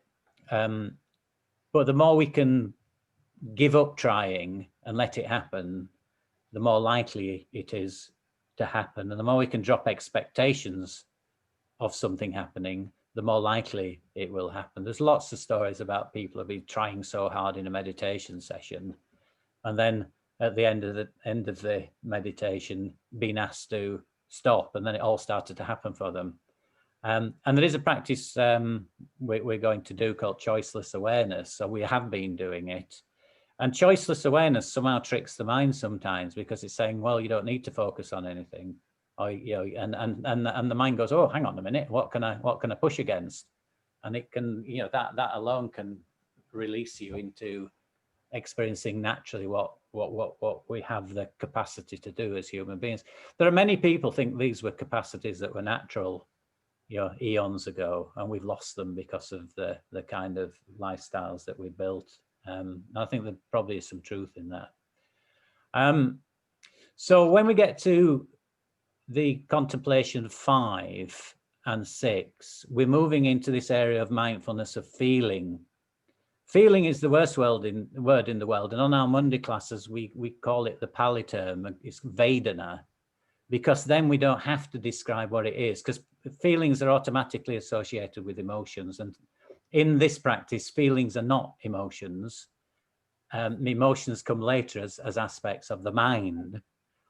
And feelings are this precognitive experience that we have, this felt sense that we have when we come into contact with the world through any of our senses, which we do all the time. And every time we come into contact with a sense, whether it's a sense object, whether it's the garden or food or a smell or a sound, it triggers a Vedana, an affective tone, a feeling tone, which is either pleasant, unpleasant, or neutral. Now we'll just stick with the pleasant for the time being, because we don't notice this often. We allow it to condition our mind. Yeah. So what happens if we experience a pleasant feeling tone is we don't know we're experiencing a pleasant feeling tone. Say I've just had pizza for lunch. Yeah. So I fancy a pizza. I'll go and buy a pizza. So that thought, that initial precognitive thought is pleasant, and then it turns into I fancy a pizza.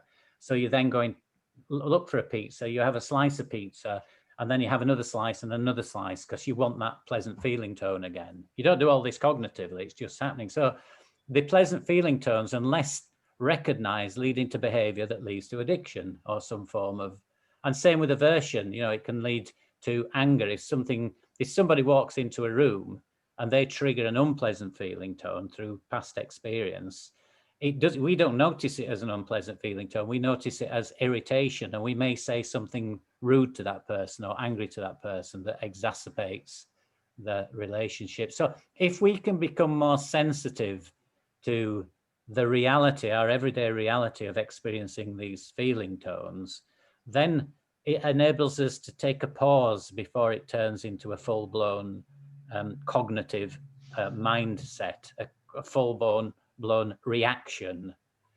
So feeling tones are basically a code to crack our suffering. I mean, I'd like to say lots more about this, but this is not really the space to go more deeply into this. All I'm doing is alerting you to this when we move into. So how do feeling tones work in Contemplation 5? Is there is a natural arising of a pleasant feeling when we're grounded in the present moment. Okay, so when we've managed to get ourselves into a mindfulness space, we're in the present moment, our mind naturally produces a pleasant feeling tone. Yeah, so that's why it's good to be in this space. And that pleasant feeling tone, first of all, moves to something that's a bit more excited. It's called piti, P-I-T-I in Pali. And what it is although our body is still, all the nerve endings are still quite active. So we get this fizzing. Some people, you know, like it's like cold shivers when you listen to music. That's where I get it. So you've got this joy, yeah? You've got this joy that's flowing through you. Now, it might be the kind of most subtle joy you could imagine. You know, it might be just a gentle fizz, but it is there. We just don't notice it because we're probably off downloading every single other song of the band who you've just listened to the music of, because you become addicted to that feeling. But if we can be with it, yeah, we can then actually let it go a little bit, because the next stage is more important. It's called sukha in piti, which is the opposite of dukkha, which is suffering, and it's happiness. So there's a natural capacity if we don't get attached to the piti, the joy, and let it just kind of deepen, it becomes contentment, happiness. And that is such an important stage in this practice, because then we're ready to do the work. And we need that, because what do we do with Contemplation 7 is that then gives us the capacity to start to look at what's in our mind. Okay, because what's going to happen, whether you do this or not, is this. Okay, so I mean, I was practicing this when Maretta. So our mind's like this snow globe, and as we're grounding our body and settling our body, and then ultimately settling into this contentment, it clears. We've got this wonderful clear mind. I'm not sure about this, if this is working, but yeah. So we've got that clear mind. Okay. But our minds, see, the thing is, some people think that meditation is about having this clear mind all the time. It's not, because it's not possible. Because what minds do is produce thoughts and things. Okay, so not before long, it's going to start doing this again. Okay, now if we're in our state of mind where we're content and grounded, we can start to have a look at these things in our mind called thoughts, or even called feeling tones. Okay, but I'm going to kind of keep it really basic today, so we can start to turn and face our mind from this place. But because we're grounded, and this is a training thing, we can recognize that those thoughts aren't facts. They're just mental phenomena being produced by the mind. Okay, and they will do the same thing as the sensations in our body. They will do the same thing as the sounds in the arena, in the open awareness that we created. They'll pass and go away. What we tend to do is a thought comes up. I'm really angry about that email that I received last night. I'm going to do something about that. I hate that person. I'm going to do something. Yeah, and it turns into a what's called a delusion, an afflictive emotion. if we recognize that that thought, and it may have the unpleasant feeling tone with it, if we just sit with it, it'll disappear. So it's a bit like our mind's like a blue sky, and all those things that we're watching are like clouds coming up into the sky. Our mind has this quality of pristineness and clarity.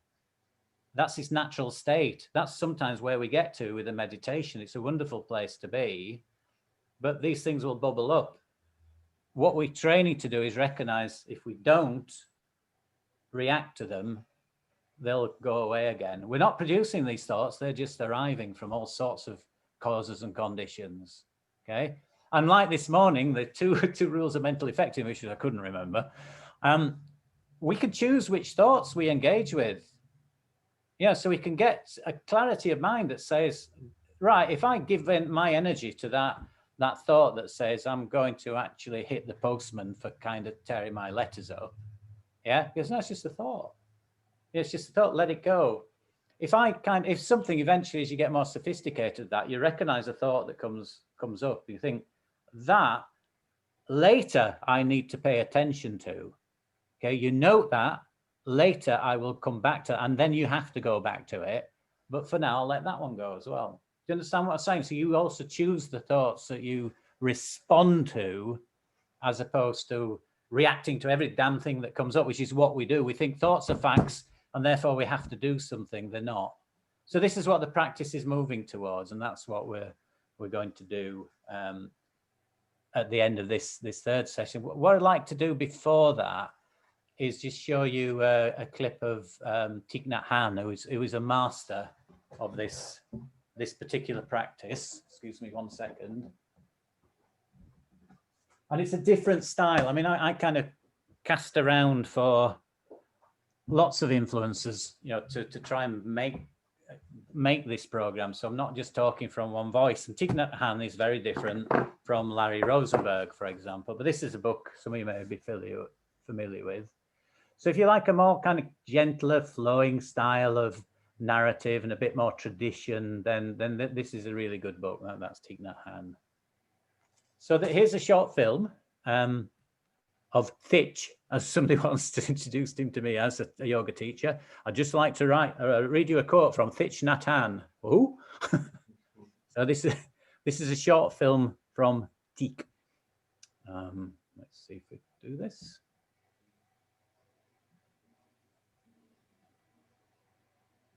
Oops, no.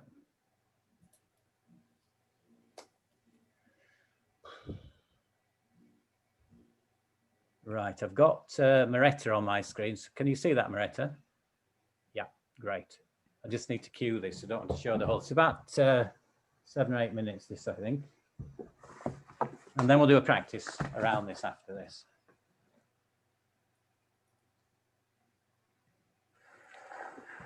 The fifth exercise is to bring in a feeling of joy.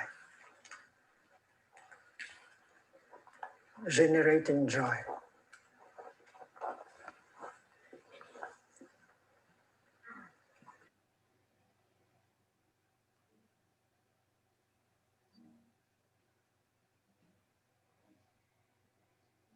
Establish ourselves in the here and the now. And in the here and the now, we might recognize the many conditions of happiness that are already available.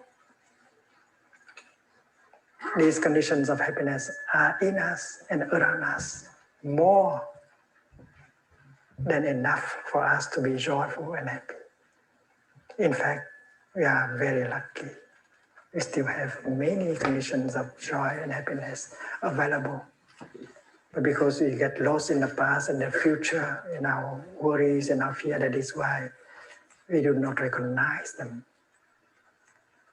We believe that it is impossible to be happy now. We have to go to the future and look for some more conditions of happiness.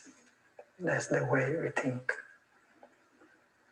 But the Buddha said very clearly that if you go home to the here and the now, you recognize that conditions for your happiness are plenty already. and you can be happy right here, right now. And that is the teaching called Drista Dharma Sukha Vihara, living happily in the present moment.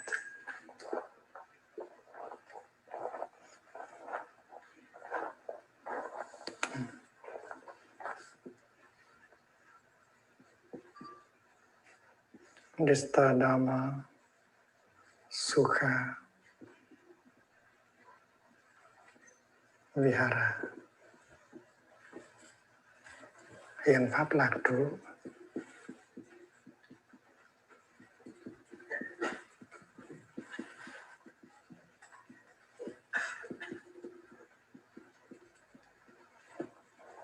Vihara means dwelling, living. Sukha, happiness. Dristarama, present moment. You can dwell, you can live happily right in the present moment. This expression, Dristadhamma Sukha Vihara, is found 4 times in a discourse that the Buddha gave to a group of businessmen. You know that at the time of the Buddha, there was a very well-known businessman whose name is Anattapinika. He is very appreciated by the people in his country, the country of Shravasti, because he devotes a lot of his time and money to help the poor, the lonely people in the city. And that is why people in the city of Shravasti gave him that beautiful name, Anattapinika, the one who takes care of the destitute people, of the lonely people, orphans, widows, and so on. His real name is Sudatta.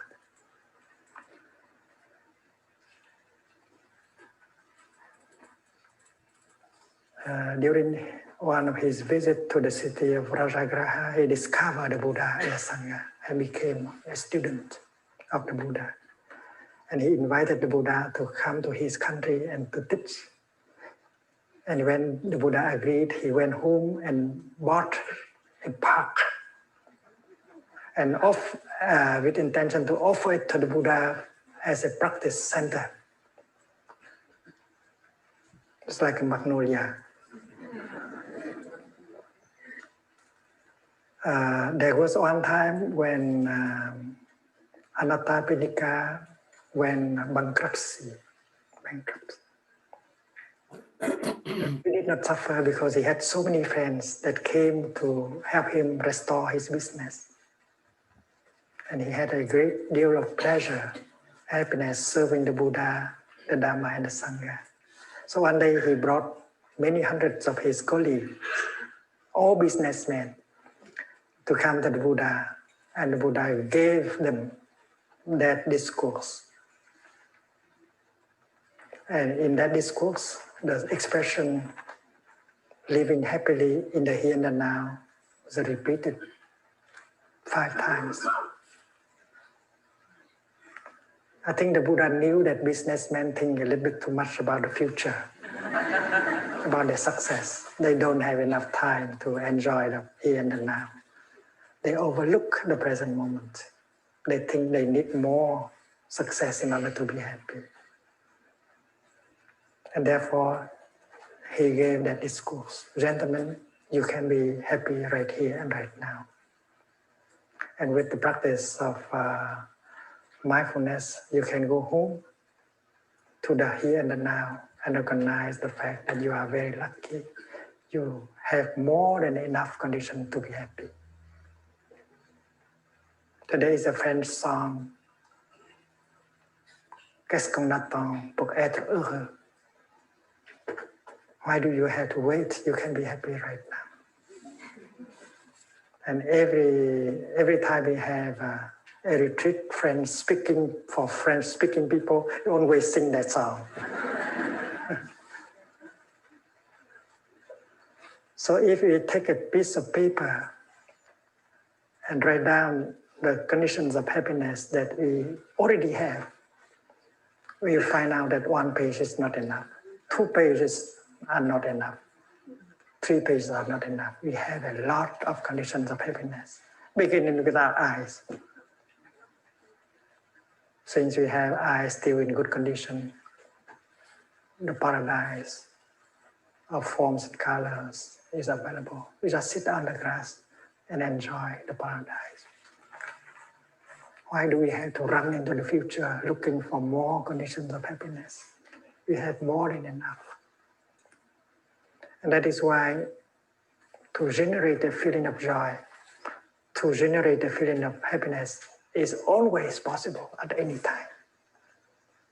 And a good practitioner, by going home to the here and the now, can recognize the many conditions of happiness. And she can be happy all day long and make the people happy all day long also. Because as a practitioner, we can remind people that this is a time to be happy. And in this civilization, many people are looking for happiness in the future elsewhere. And that is why this practice will help our society.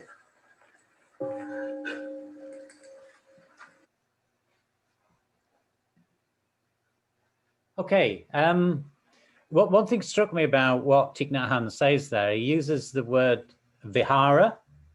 As some of us are already reading a book about the Brahma viharas. And in that case, the Pali term means cultivation of, and there's the metta bhavana as well. So the vihara, I think, is, it implies that we can experience these joyful moments, which are natural emergencies of the mind. We can enjoy this state of contentment because it's natural emergence of the mind, but also that's a pleasant feeling that we can cultivate. So that's what's happening when we engage in these next 2 stages, 5 and 6 of the Anapanasati. So that's where I want us to go now. So for the remainder of this session is to guide a meditation and spend some time just allowing your experience to be what it is, but just maybe looking for or receiving some of these mindsets. If it doesn't happen for you, please don't worry. Be content, because you can choose to be content in any moment. So let's go for that.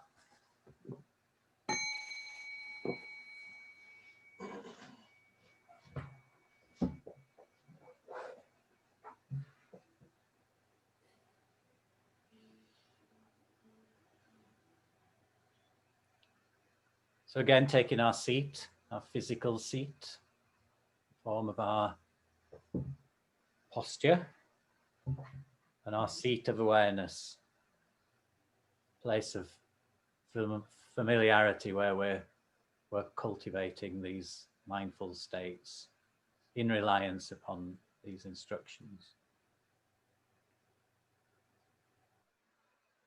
So just settling into the body again.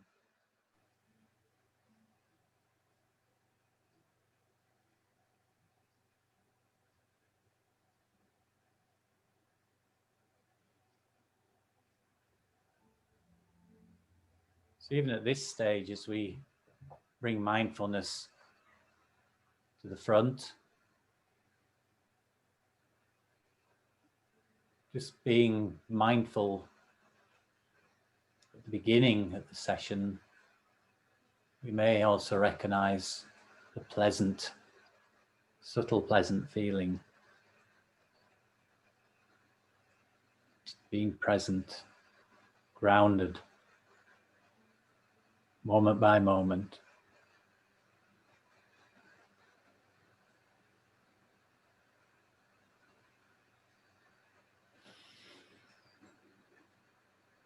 We can establish more continuity of this mindful state by returning to the natural breath.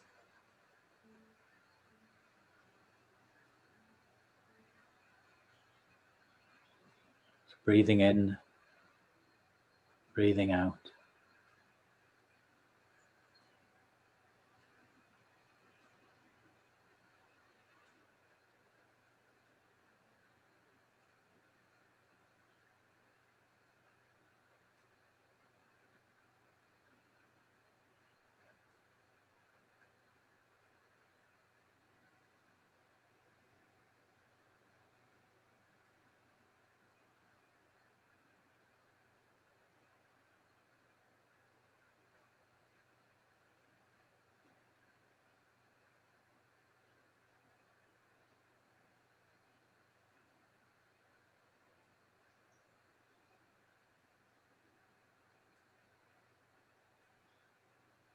To deepen our focus, just take a conscious long breath.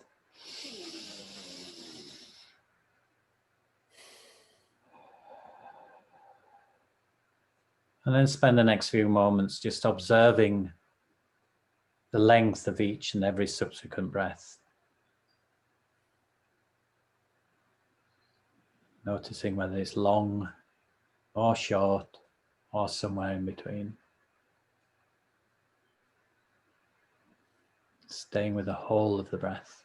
We naturally breathe in and out.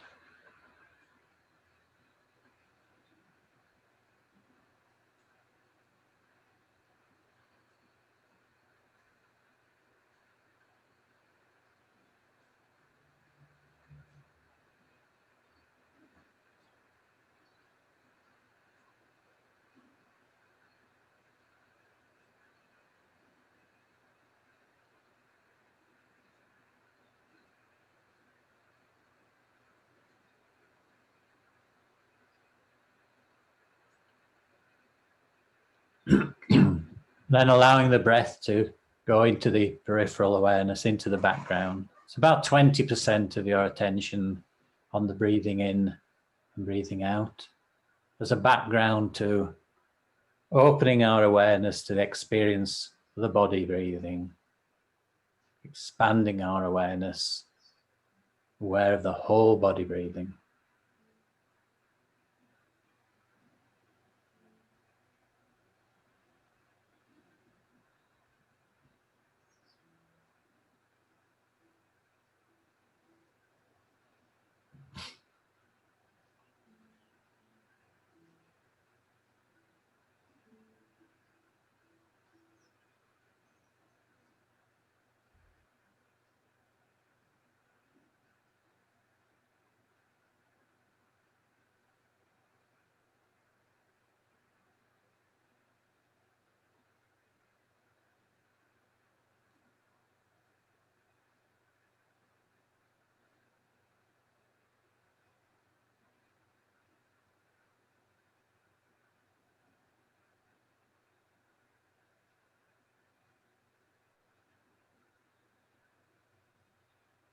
Physically, we can be aware, sitting here,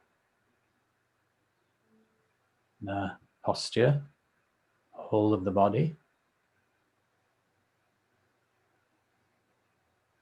Aware of the body rising and falling with each in and out breath.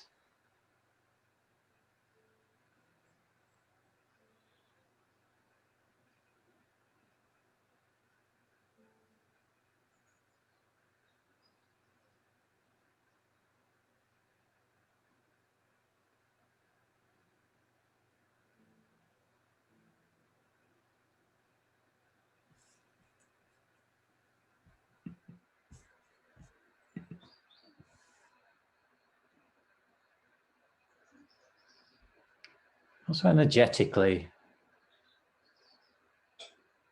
sensations in the body, and the breath in the body, allowing the breath just to go wherever it wants to go, permeating the whole body.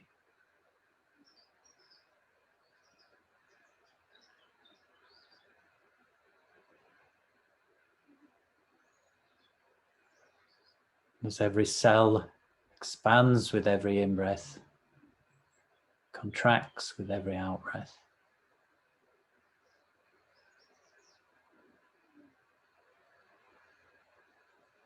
Maybe experiencing a sense of spaciousness, aware that the oxygen can leave our body through the permeable skin and into the surroundings around us, breaking down that barrier between skin and outside environment.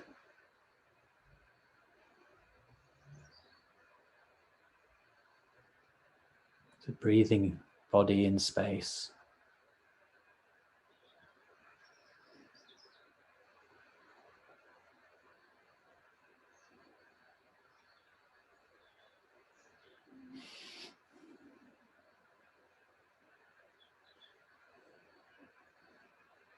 And all in flow, changing moment by moment.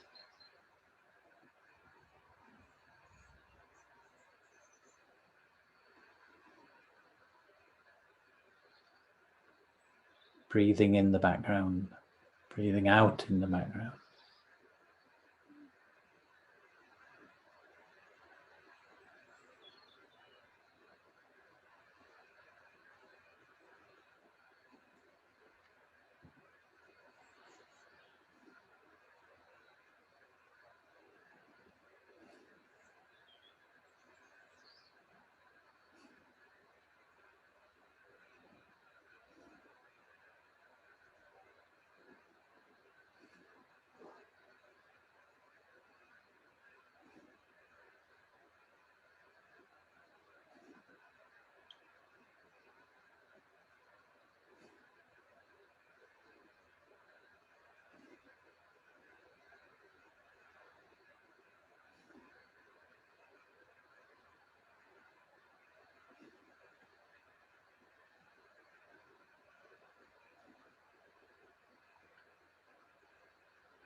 As the practice unfolds, you may find yourself with more and more subtle breaths, shorter breaths. Sometimes it feels as though the breath has stopped altogether. And if this is not your experience, that's okay too. Just be with whatever your experience is right now in this moment.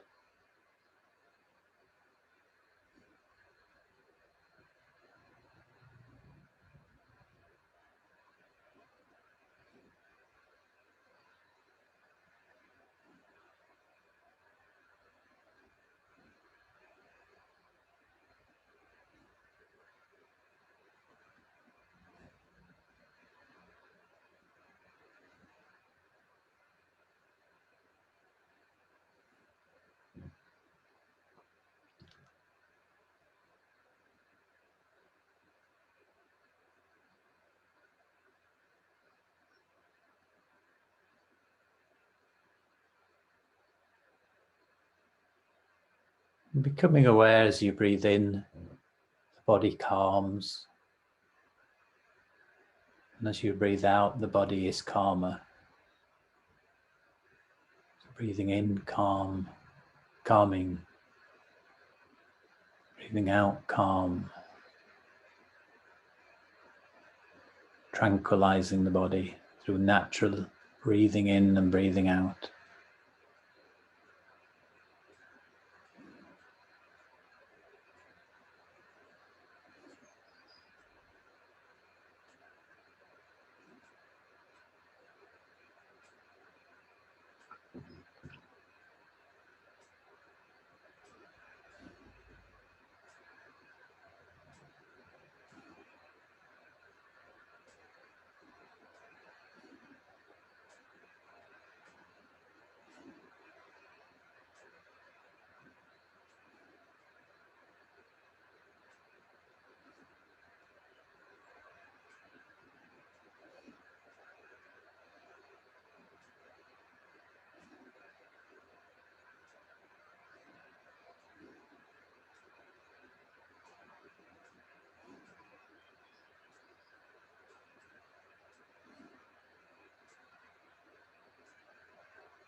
And then after this calmness of breath and body, just allow the joy to arise, if it's ready.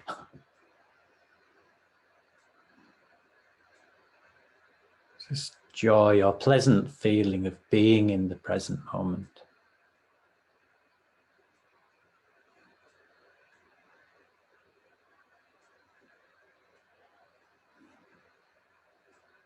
It can be joy of fulfilling your intention earlier of dedicating time to do this practice. Fulfilling your intention.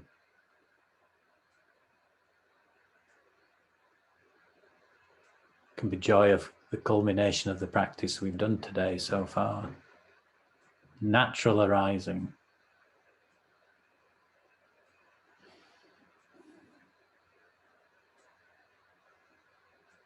Could be the joy of recognizing this is a practice that Buddha himself favored as we walk in his footsteps.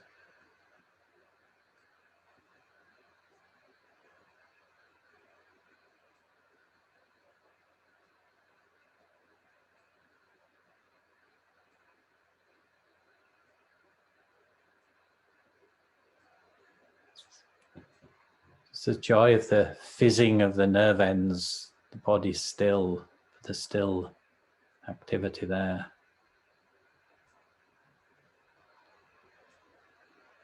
Just allow joy to manifest in whatever way it wants to manifest.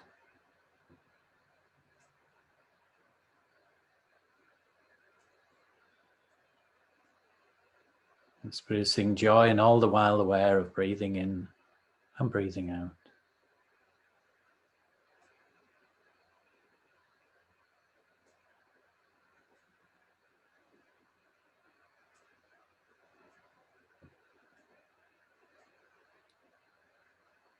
So just trying to receive. If it's there, be content. If it's not, happy with your experience, whatever that experience is.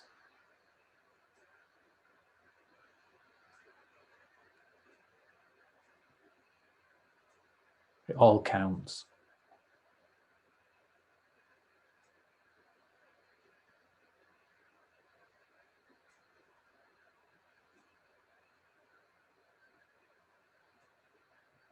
And sooner or later, if we allow it, if we let it,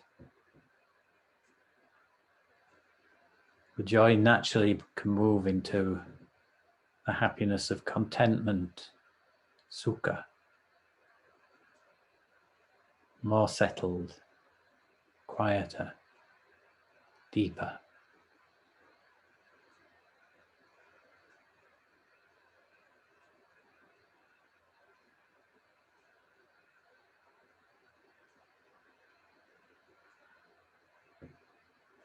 And if we're not experiencing this right now, we're sowing the seeds for it to happen when it's ready in the future.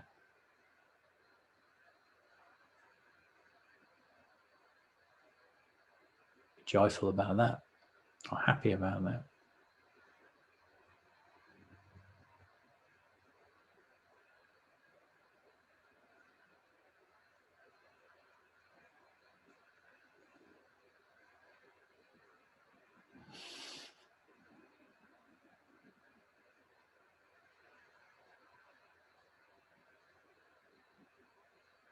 We dedicate ourselves to the practice and we're content with the results that manifest now.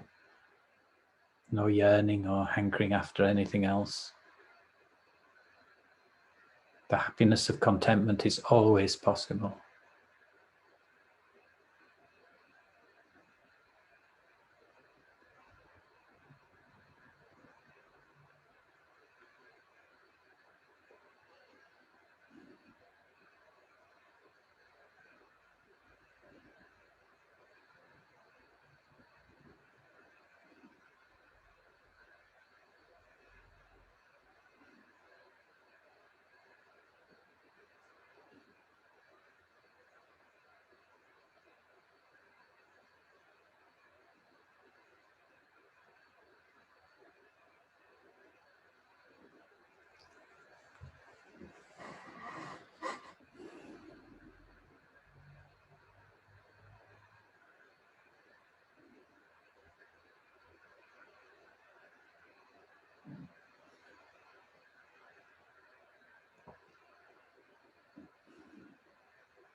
At any time, we can always return to the breath, grounded in the body. Be flexible with your engagement with the practice.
So in the last few minutes of the practice, just let go of any effort that might be there. And just open yourself up to whatever's going on in your body and mind. right here in this present moment, open to choiceless awareness, receiving and allowing.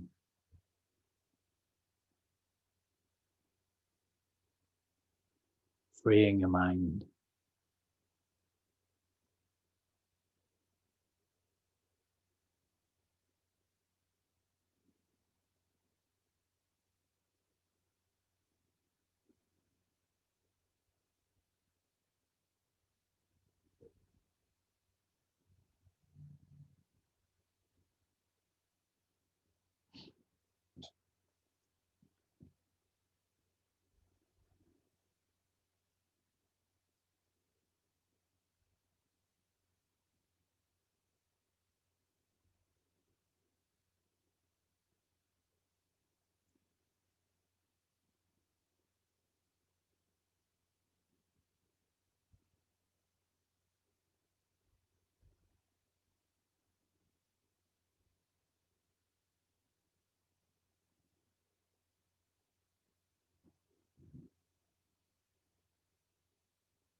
So just gradually bring yourself back, if you've gone away, to the body. Just being aware of the connection of your feet with the ground, bottom with the seat, checking your posture. Taking 3 deep breaths.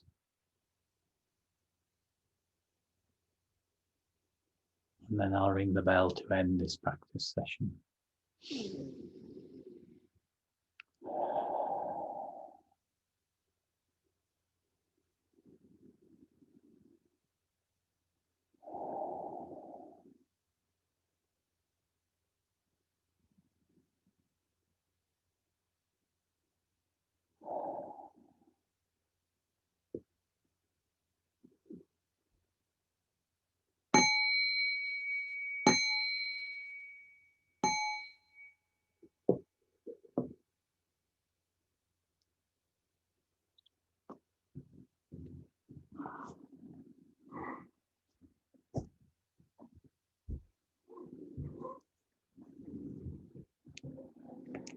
Oh, your background, good. Well, I hope we're all hanging in. So we'll just take 15 minutes, come back at 3. Please, this is a difficult bit because it's like, last day at school, you lose concentration. So this is a dangerous place. We may have already gone into that place, but if you can keep in the mindfulness space the best you can, just for the last 15 minutes.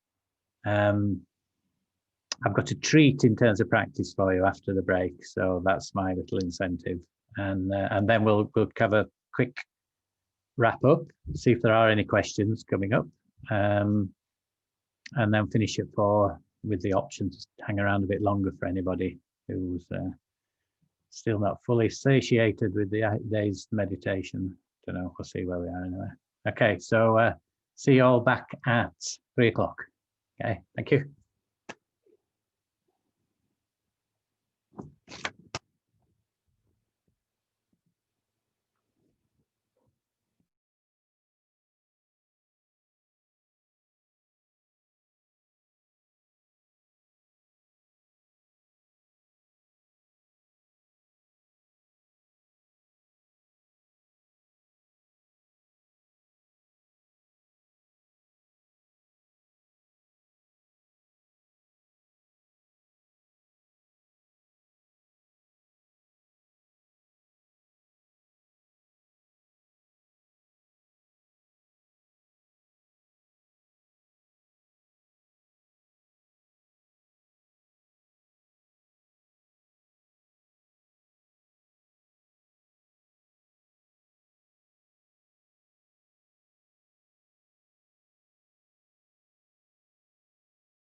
So this is the fourth and final part of today. And what I wanted to do is gently introduce you to contemplations number 7 and number 8. And on that piece of paper that you have, it's not a piece of paper, but on the 16 contemplation program, this is about mental activities. So it's actually looking at the mental activities. So we're turning now towards the contents of our mind.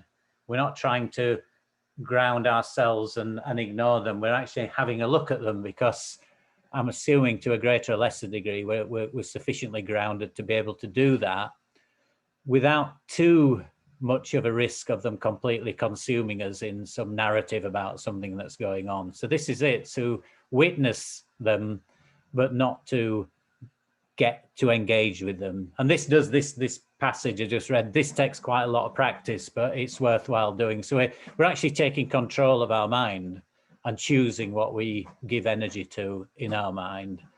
And the process of being able to let go of the thoughts, be with the thoughts without reacting to them, itself settles the mind, but it settles the mind to an even deeper state than we've been able to settle it through the engagement, reflection on joy and contentment. So we're going really into the heart of meditation practice now.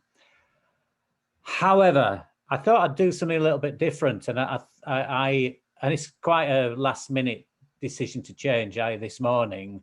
I thought it'd be nice to actually bring it right up to date. And although the modern day mindfulness teachings aren't derived from this particular sutta, they're very close to it. So I've gone back to mindfulness-based cognitive therapy and how they approach this capacity building of being able to be much more comfortably with our thoughts, to be in a position where we're able to respond skillfully to the thoughts that we choose to respond to. So I thought it'd be a nice kind of twist on the direction we've been taking. For those of you who are yearning an authentic Pali Canon teaching, you'll get that tomorrow morning at 9 o'clock, so you can come to that as well. So you get both choices. You'll find they're very similar, just language changes. And because the language is different, I'm going to guide it exactly as it is in the book. So I'm going to read it to you, basically. So I hope that sounds okay with everyone.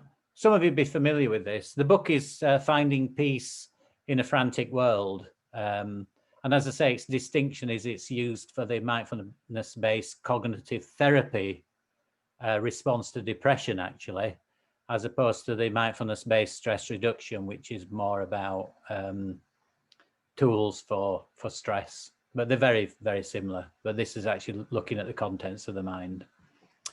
I'm going to end up spending all the time talking about the distinction between MBSR and MBCT, so I don't think that's wise at all. So I think we'll get cracking. Okay, everyone ready? Please settle into your space.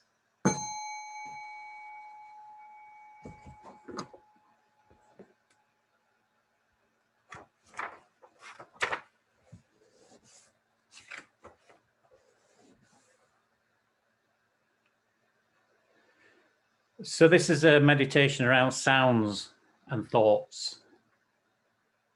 And we start with settling with the breath and the body, which you're familiar with. So find your sitting position in which your spine can be self-supporting and your back straight but not stiff.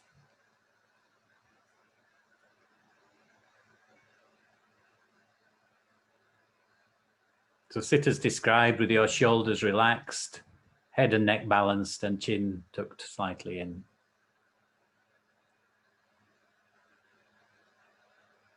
So basically you're familiar with these instructions of grounding yourself to prepare yourself for the guidance ahead.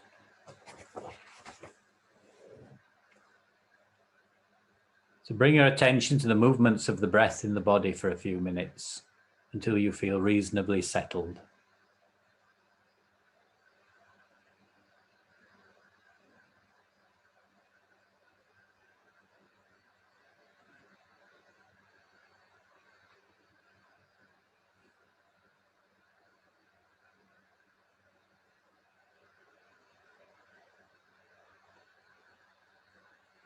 Now expand your attention to taking the body as a whole, as if the whole body were breathing, helping you to be aware of all the sensations in the interior landscape of the body.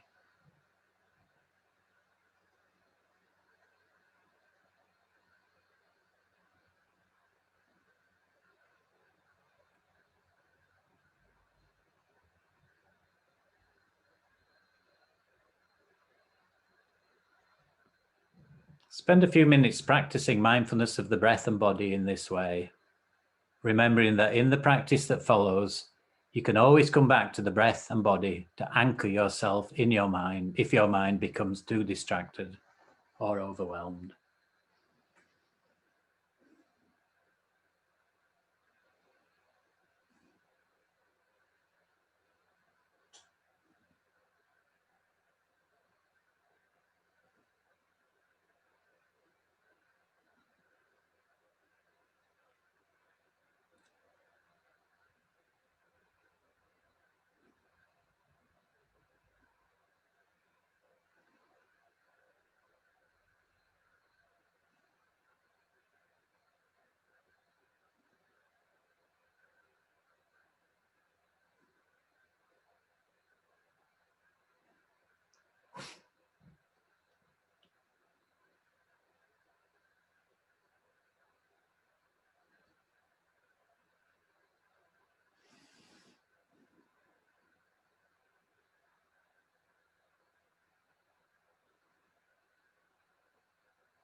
Now, when you're ready, allow the focus of your attention to shift from sensations in the body to hearing, open to sounds as they arise.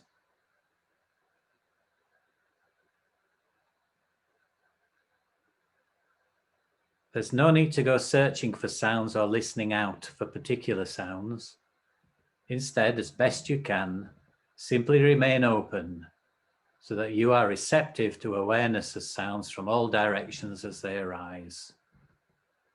Sounds near, sounds far, sounds in front, behind, to the side, above or below. In this way, you are opening to the whole space of sound around you, to the soundscape. Now notice how the obvious sounds can easily crowd out the more subtle ones, and noticing any spaces between sounds, moments of relative quiet.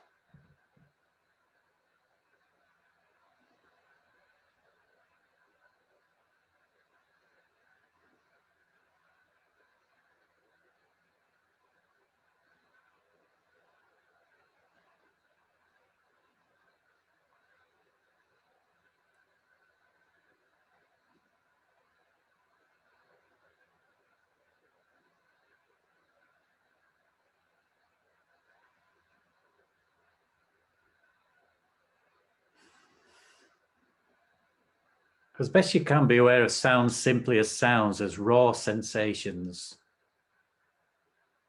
And notice the tendency we all have to label sounds as soon as they are received. Car, train, voice, radio, cat.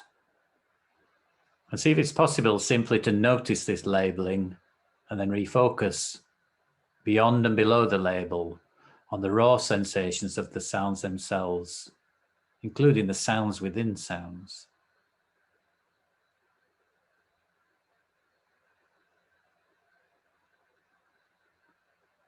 You may find that you are thinking about the sounds.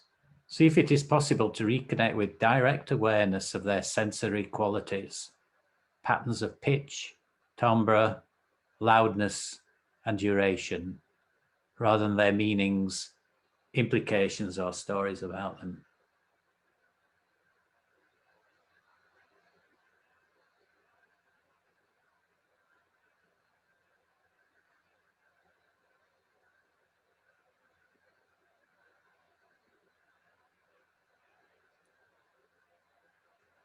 Whenever you notice that your awareness is no longer focused on sounds, gently acknowledge where the mind has moved to and then retune the attention back to sounds as they arise and pass away from moment to moment.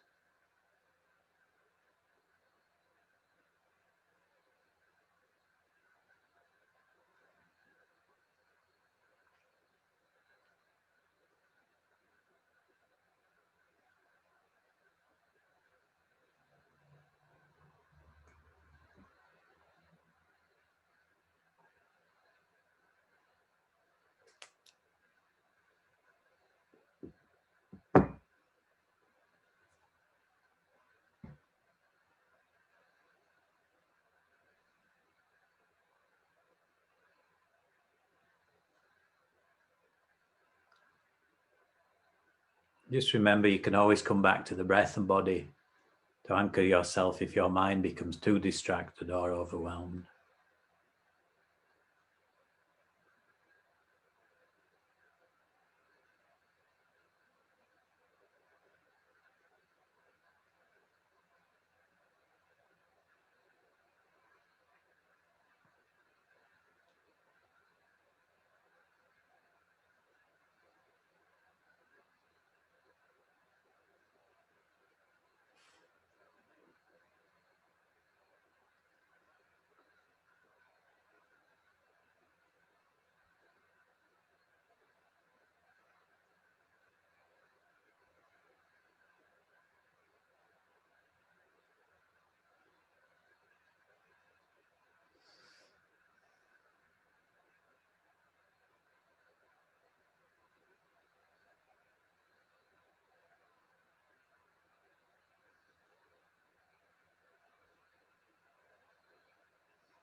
Now you can let go of your awareness of sounds and shift your focus of attention so that your thoughts are center stage in awareness, seeing them as best you can as events in the mind.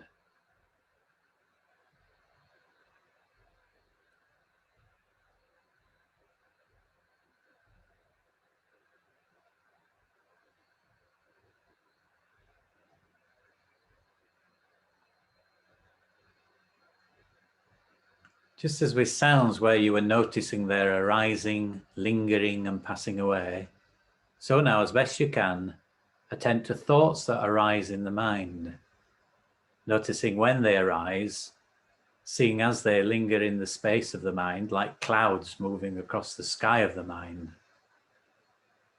Eventually, see if you can detect the moment when they dissolve.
There's no need to try to make thoughts come or go. In the same way that you relate it to the arising and passing away of sounds, just let thoughts come and go on their own.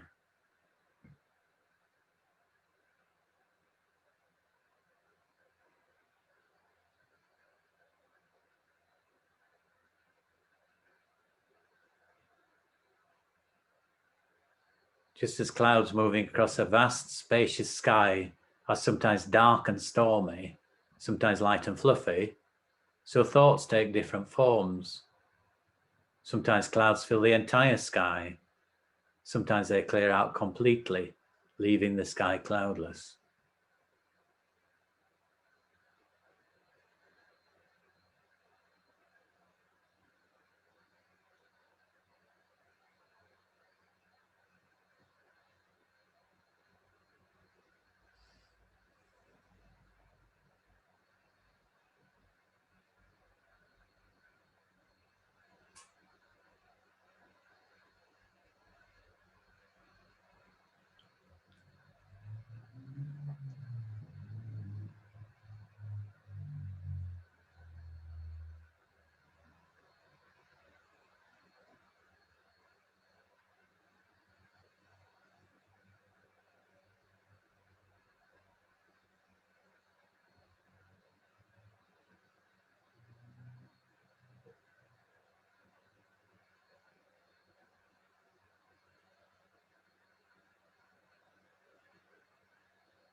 Again, you can always come back to the breath and body to anchor yourself if your mind becomes too distracted or overwhelmed, and then return to watching the thoughts if you wish.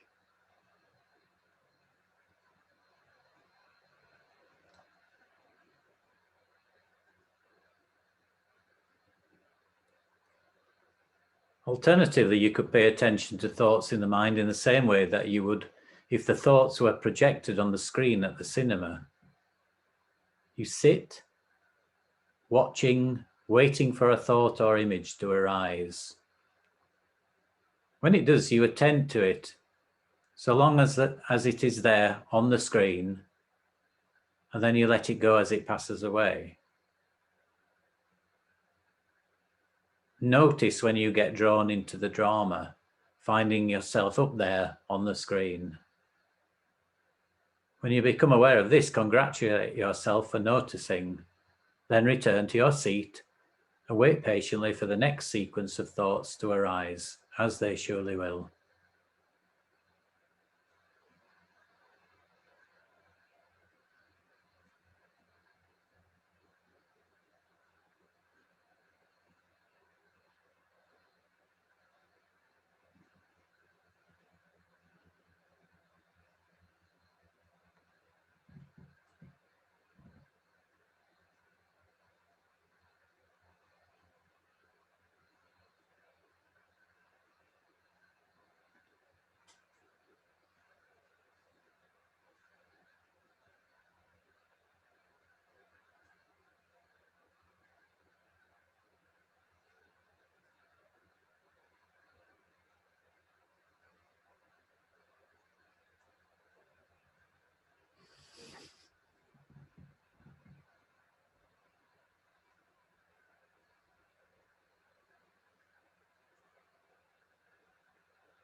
If any thoughts bring with them intense feelings or emotions, pleasant or unpleasant, as best you can, note their emotional charge and intensity and let them be as they already are.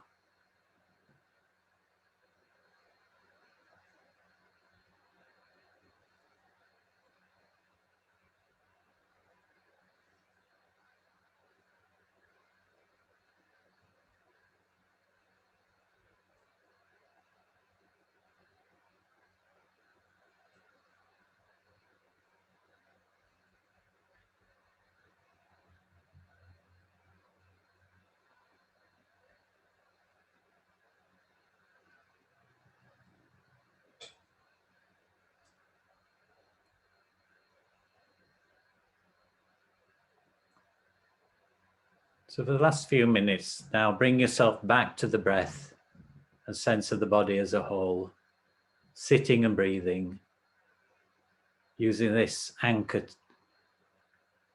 to stabilize your awareness back in the present moment.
Oh, have a good stretch when you come back.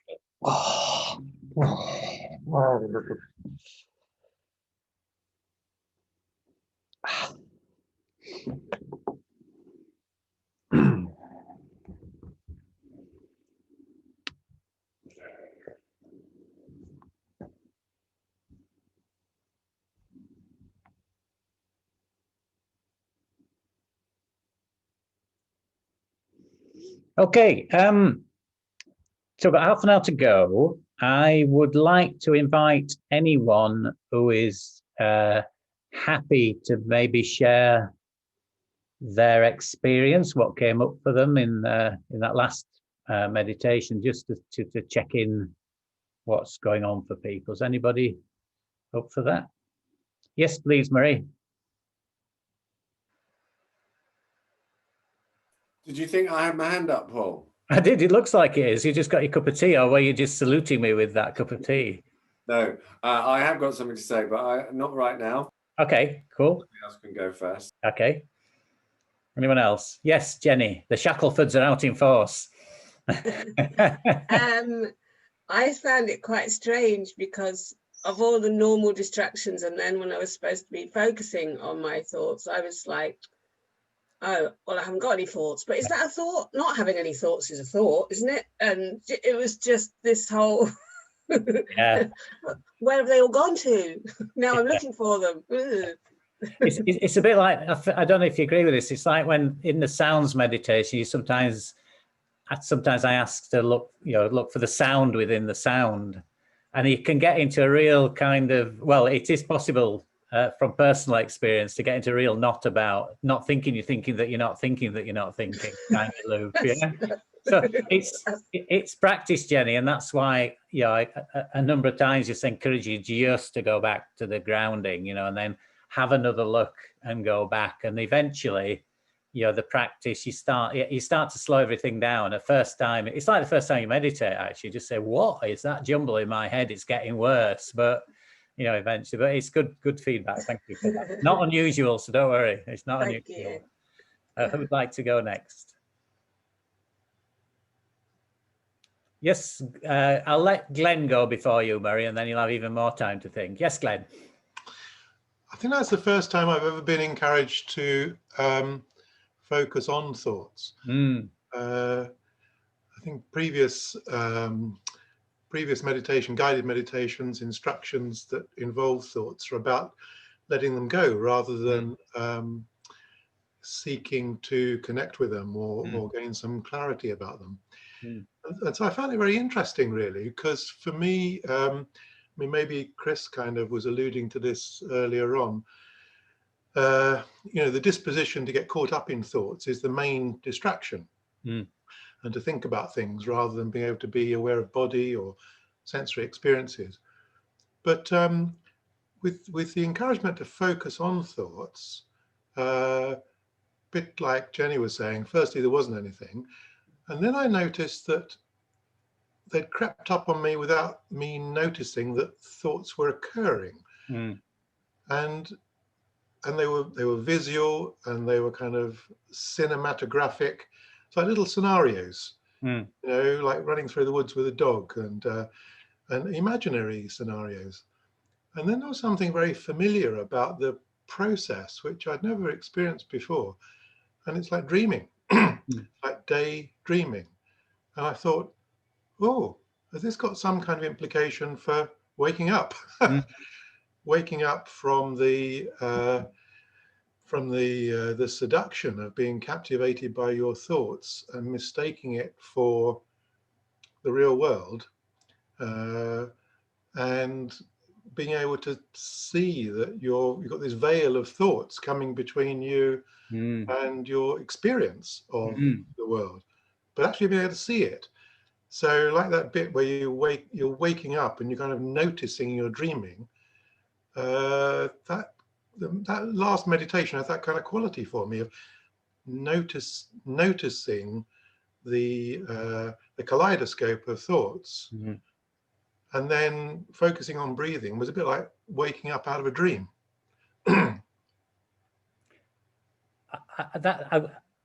That's really profound what you've just said, because this practice, what attracted me to this practice was from the wisdom where it comes from, said that just focusing on the breath can take you all the way to awakening.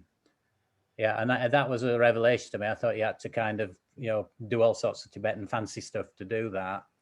I'm not doing my inquiry properly here, but I'm kind of, I think you'll forgive me for that. Let it roll. Because the thing about this is actually where the real meditation starts. There's a difference between shamatha practice, which is calm abiding, which will take you so far. The ones that you described, the thoughts have all gone and I'm very calm and collected. But the reality is the thoughts will come back.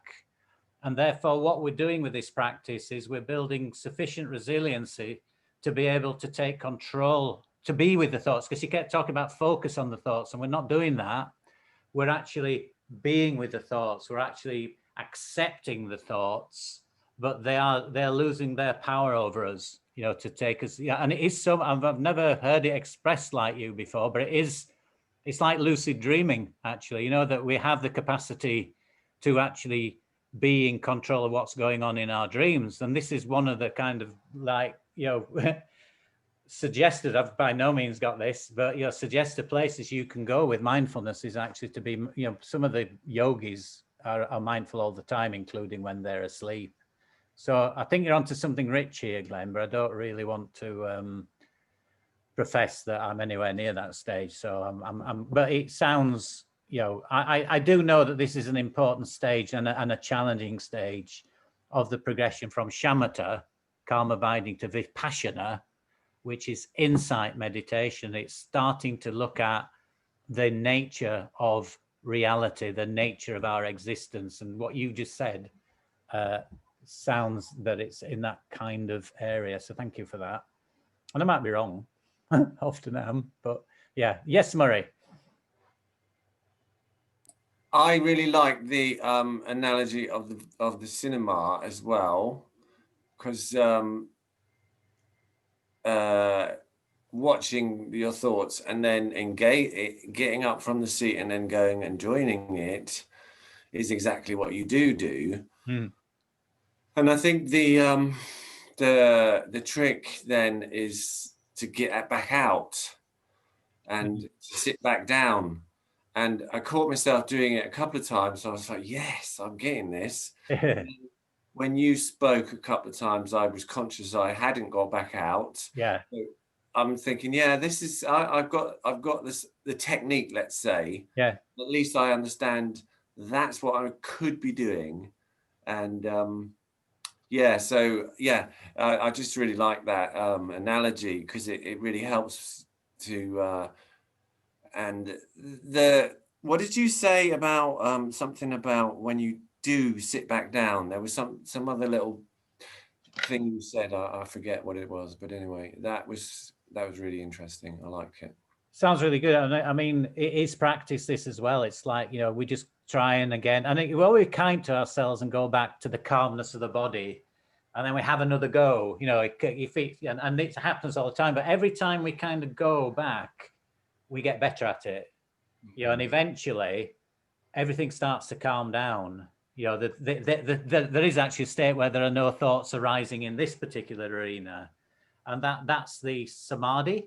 People talk about samadhi, which is this real mental peace that we can cultivate, which is deeper than the sukha, which was the one, the kind of contentment phase. This is a deeper kind of peace. And then we can keep going, into the practice and get more and more, get more and more, or get less and less kind of being in a process, but being the meditation. The sense of self starts to disappear as you advance further and further, and you just are the meditation, as opposed to Murray doing the meditation. That's the kind of the journey that's possible here. So I really appreciate that feedback. Anybody else anything to say about practice or these metaphors? Yes, Maretta. Muted, Maretta. I thought we were doing it in sign language. I could do that. I've seen your sign language. I just wanted to carry on the theme, really, because I felt I had this blank screen, and then suddenly things like on a train started going past, and what included a cat grabbing at my neck, not wanting to be thrown off the train, and I saw Carol, not Hood, with a halo above her head, right, as she very gracefully went past. And it reminded me of some active imagination work that I've been doing. Where again you are in the meditation, and you are working with your inner self. You're allowing your unconscious to come out almost. So it's very insightful. And it's very, that consciousness is the nature of mind as well. That lower consciousness. We're getting closer to that clear pool and going now, because eventually the Vipassana meditation it's almost like you're like a fish swimming around in the water, looking at everything without disturbing the water. That's the kind of get.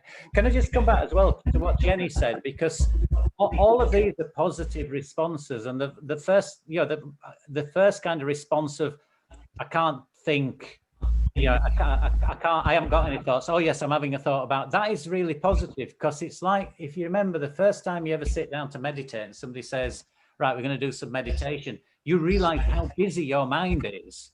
I don't know if anybody had that experience. Think, oh my God, this is not working. It's making me really busy minded. No, you're recognizing you're aware of the busyness of your mind. And this is kind of another stage of that. You're realizing that all these thoughts are getting so tangled up. And it's an awareness of, you know, like, and then you start with that awareness, you can settle down and have another go and get to the sort of places like Murray got to, of, oh, I could see where this might go. So, you know, it's just patience and kindness to yourself, and go back, be gentle, you know, and just keep kind to trying it out. I saw somebody else's hand up, I think out. Yes, Annie. I just wanted to, in terms of metaphor, Paul, I loved the metaphor of meditation like a garden, and that we grow our practice in horticultural time as opposed to clock time. Yeah. Because I think about that, you know, the ego has its own timetable, doesn't it? We want to impose all the time with our will, how things are going to be. Yeah. And the idea that it just evolves organically, and you just cultivate as you best you can the optimum conditions, and then. And that's it. Just organic process. It's not, we can't force it. You know, we just have to make it possible for it to happen. You know, that there's a fertile ground for the seeds. That's what we're doing here. We're creating a fertile ground by, you know, these conversations and practicing together, and then it'll start to happen for us. And then once we start looking for it, we're digging the seeds up again. So we have to go back to, no, when I'm ready, you know, when I'm ripe, then it'll, you know, the results will, not results, but the wakening up will come. Thank you. I'm going to say more about metaphors, but I want to keep this open. Anybody else? So we had the metaphor of the clouds, which I particularly like. I think metaphors work so well, so I agree with you, Annie, what you've just said. We have the metaphor of the cinema. If you've ever done Headspace, he's got a lovely one. This one is one of Roz's favorites, and he imagines you sat on this is a terrible one for an activist. You're sitting on the motorway bank, yeah, and you're just watching the cars go past, yeah, and then all of a sudden you're in a car, you know. Okay, oh my goodness, I should be out, and then you kind of have to get back up and on the bank. So that's an effective one. There's another book which I've not referenced for you, but it's very important to me because it's closer to my daily practice, actual practice, is Analio, and it's just mindfulness of breathing, and it's got some good downloads on this if you like his style. Some people don't like it, but he says it's like a mother going to the playground and watching, you know, a child's there and watching the kids, but she's kind of there watching, but she's not engaged, you know. So again, it's this, you're watching the event but not being part of it. And this is absolutely revolutionary when we discover, and it's not that, you know, long ago that this discovery was made in the grandness of time, that we can actually witness our own experience. That is absolutely phenomenal, you know, and the many people in the world wouldn't know even what you were talking about, but just sort of do this and witness our own thinking is immense, and where it can go is really, you know, exciting, actually, what we have the capacity to do. And that's, you know, it's one of the most revolution. That and neuroplasticity, you know, are two of the really biggest things that have happened this century in terms of our recognition of that. So I think we're really blessed that we can, you know, we can kind of engage with that stuff. So transforming your mind is a best way we can transform the world. Yes, Murray. Yeah, I just wanted to say that has been the most profound insight that I've had in the last 6 months. That so when I say to people who are not people who do mindfulness, who don't meditate, who've got no idea what it is, saying that you can actually observe your own mind, that you can see some sort of penny dropping at that point with them. Yeah. So it's a really nice way of putting it, and that is such a massive revelation to people. To me, yeah, me too. You know, day in, day out. I mean, mindfulness has helped that a lot. I mean, it has been a true revolution. you know, when it happened, I remember being so excited that it was coming out of the gompas of the, you know, the Buddhist temples, and it was being made accessible. And, you know, it's like any mass movement, which it is, it's massive. You know, it's got its downsides. It's being commodified a lot, but it's also being used in really powerful transformational ways. And it will always be this, won't it? That these things get abused.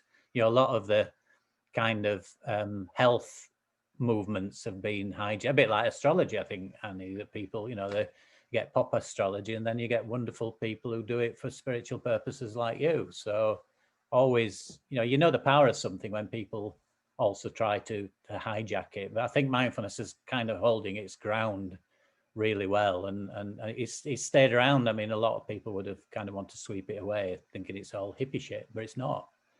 So yeah, good news. How are we doing? Yes, Rosemary. I just wanted to say, in terms of, it's very interesting when we had to listen as you see it, between mindfulness and meditation. So, sorry, just with Rosemary, Michael, I'll come back to you. Sorry, I didn't see you. Sorry. Oh, it's okay. It's all right. Yes, Rosemary, I'll come back to you, Michael. Right, Michael. When we were listening to sounds, that was so clear. Yeah. So you just listen to a sound far away, nearby, that's fine. That's what it is. It comes, it goes. Then when you said no, be with the thoughts, like letting off a bomb. Yeah, yeah. No, I can understand that. That's not usual. Yeah. No, it's fine. It's just that I think it's because the idea is that they come and they go. It's quite difficult for me because they don't go. Yeah. So you're saying about the cinema, and you watch them on a cinema. Yeah. That was so helpful, because it's like, well, how do I watch them go? They don't go like clouds. They stand around like thugs. You know? Yeah, okay. No, I understand. Oh, that's really helpful, that, yes. So we find our own metaphors and our own way in. You've had the organic metaphor, and mine's clouds, and a couple like cinema, and some people might, but you can find a way. There's lots of ways into this. So I think, and sharing is really helpful, because, so I really appreciate, people sharing here. Thank you. Thank you, Paul. No, you're welcome, Rosemary. Yes, Michael, sorry. Yeah, just simply, if you could remind us, you mentioned earlier the difference as you see it between mindfulness and meditation, but I can't remember how you put it. Okay, as long as you register, it's my personal kind of interpretation, so not everyone might agree with it, because there is mindfulness in the traditions, but to simplify it, to express, I see mainly, if we're doing meditation, we have a daily meditation practice, and we sit on a cushion and we follow certain instructions, which is not different from our mindfulness practice in terms of that's what we do to develop the new neural pathways to help us focus better, to help us become aware. But specifically with mindfulness, the object is not to sit on our cushion every day just so that we feel better about ourselves or we have realizations, that we take the practice out into the world. So there should be no division between mindfulness formal and mindfulness in the world. It's the same principle of bringing ourselves back into the present moment and the capacity to not only be focused but to be aware. So that idea of the two rules of mental effectiveness, it really sums it up, is focus on what you choose. So you might say that in meditation as well. I'm going to focus on an image, or I'm going to focus on a text. So I choose to do that. But the second rule of mental effectiveness is choose your distractions mindfully. So we will always have in the background, when we're out in the world, the awareness of what's going on at the same time as what we're focusing on. And that will give us the capacity then to decide to choose our object of focus if something more important comes along. So we used to have a very twee example when we used to train this in organizations, but I think I'll explain it to you. So you've done your focus practice, you have some kind of office job, you're in an open plan office, and you've been told you've got 12 hours to finish this board report. Okay, so you've got your laptop open, you have to really concentrate to make sure the quality of what you're typing is good. So you're typing away, really focus. You might hear in the background some people gossiping at the coffee machine, but you hear it, but it does not at all interfere with your focus. Or you may hear someone drops a tray of coffee, it's all coffee, isn't it? Or throws a pile of papers on the floor, but you still keep focused, yeah? And then your boss comes in, all right? And your boss says to you, we have our most important customer on the telephone now. There is only one person can resolve the company's problem, otherwise we're going to go bankrupt, and you're that person. Now, if you were just to adhere to focus, you'd just kind of ignore him. But on this occasion, you close your laptop and you give him your full attention, because this object of focus, this what could be seen as a distraction, because you're aware of it, is more important. So you switch attention. I've got a couple of, I was going to show you. Okay, so when I'm illustrating this, when I used to, so I don't do this work now. So for focused attention, I used to show a picture of a famous footballer taking a penalty, Barcelona versus Manchester United. Yeah. And saying, I can't remember who it was now. Who's the Barca player who was the most famous one? Messi. Messi. Yeah, it's Messi. So you're saying, yeah, he's really focused on this and nothing's going to distract him. He knows, where that ball's going to go. He knows he's going to score, and 9 out of 10 times he will. However, if he out the corner of his eye, he saw that the stand was on fire, and there are people's lives at stake, we would hope, and he could save one, he would hope he'd give the penalty, he'd not take the penalty and he'd go and help that person. That's example of focus. The example of open awareness, and my partner Ros has seen this actually happen, is on a kind of whale watching trip. This is a picture that was in the newspaper a few years ago.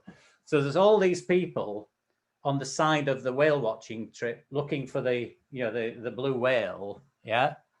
And there's one other person's heard the water breaching, and so everybody else has got the cameras that way, and they're seeing the whale breaching out of the water there, because they've had open awareness. They've heard what's really important to them. And I've seen Ros. We went to Australia in those days when I used to fly and all that kind of thing.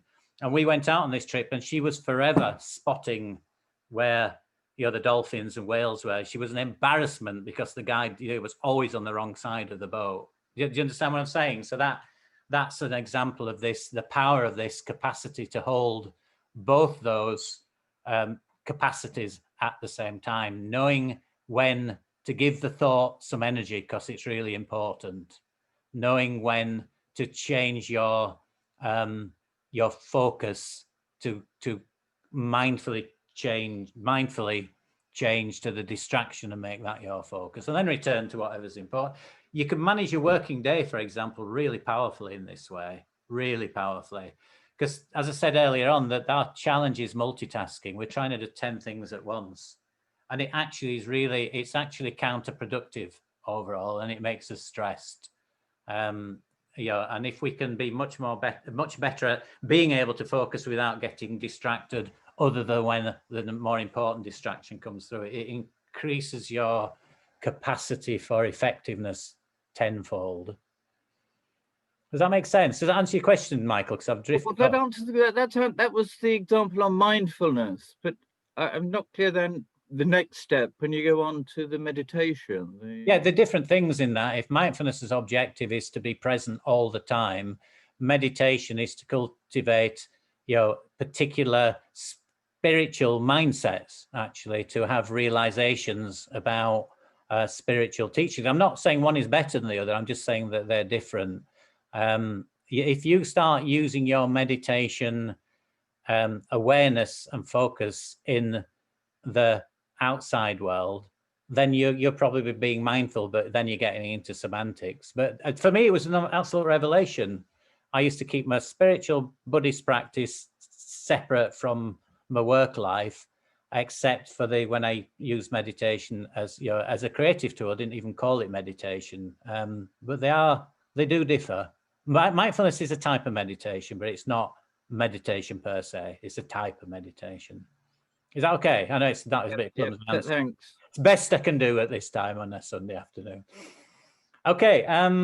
Any last questions? I want to do a kind of closing meditation, just a very short one, unless anyone's burning for any things. I've got the recording available. I'm gonna, if everyone's okay, I'd like to post it on the weekly thing so other people can engage. Is everyone okay with that? Yes, Glenn. Oh.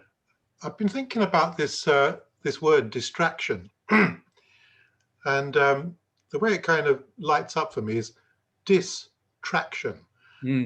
And traction is like when you gain energy in the direction you wish to. I've never heard that before, but yeah, I get it. Yeah. Yeah. So traction is when you get, you get grip, don't you? Yeah. And you get energy, and you get progress. Yeah. And distraction is like it's taking you the wrong way. It's a kind of it's impeding your forward progress or your sense of grip or grasp. So the way it's kind of buzzing around in my head is this issue of being with your thoughts, and you can see your thoughts as distractions. They take you away from having traction, from having motive power. Yeah. But if you can get traction out of your distractions, yeah, then you can selectively relate to them in ways that is useful and takes you forwards. Yeah, it's like function and dysfunction. Yeah. Yeah, good. Yeah, absolutely. I've never ever kind of considered it that way, but I definitely get where you're coming from. Yeah, maybe you can invent something there. And that's it. Okay, as I turn the recording off, I'll give you copyright for that, Glenn. So come back to me if you ever see me writing a book about it.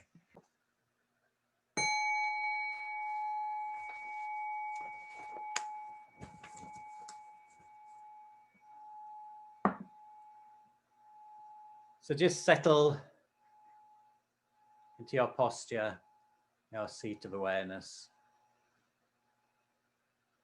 And just taking 3 deep breaths, and then with the out breath, letting any busyness that's crept into your mind for the last half an hour, any distractions, letting them go.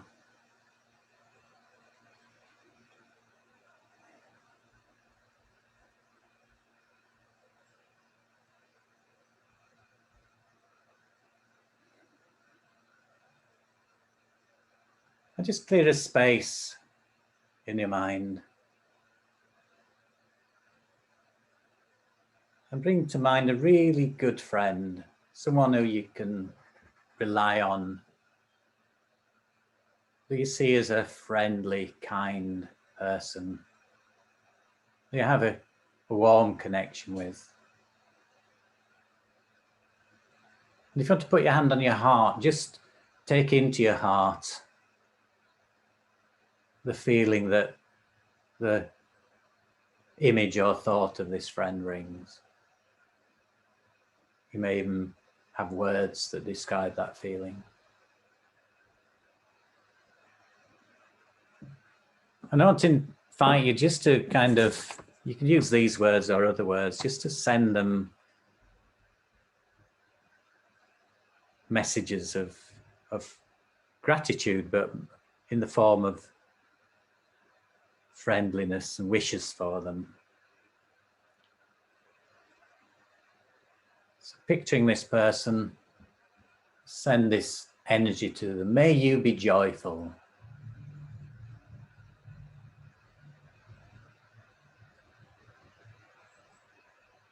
May you be content.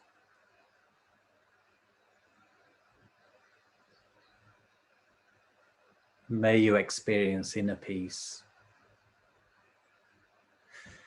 And really feel they're receiving this wish from you. It's a gift.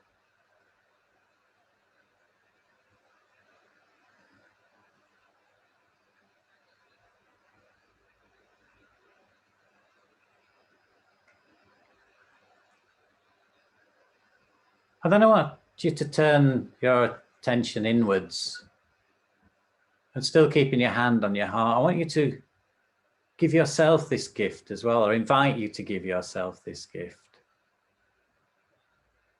You know, invite your higher self to receive this with gratitude and humility. May I be joyful.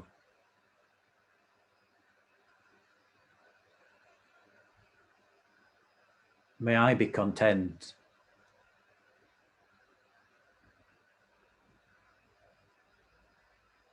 May I experience inner peace. And really take that literally to your heart, that wish for yourself.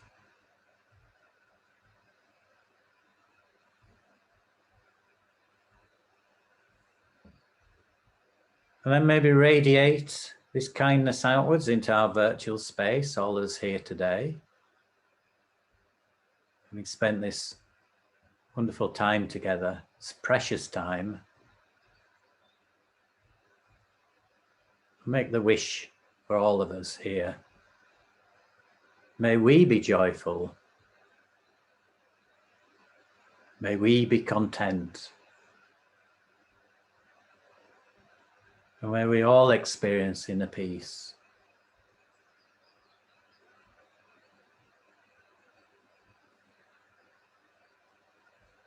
And then as a final stage, let's see if we can act collectively as a beacon in this world and send these wishes out as far and wide as we possibly can to benefit not only those close to us, but those far afield, not only those we love, that all those that we don't know, and all those that we have difficulty with, like making it universal, and also out to the planet itself for the healing of the planet in some way. We can plant this seed collectively for the welfare of all beings and the healing of the earth. May we all be joyful.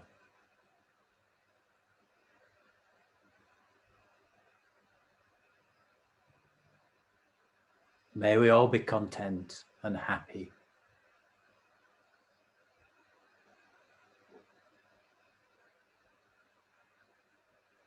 And may we all experience healing and inner peace. Sending that energy out as far as we possibly can in all directions.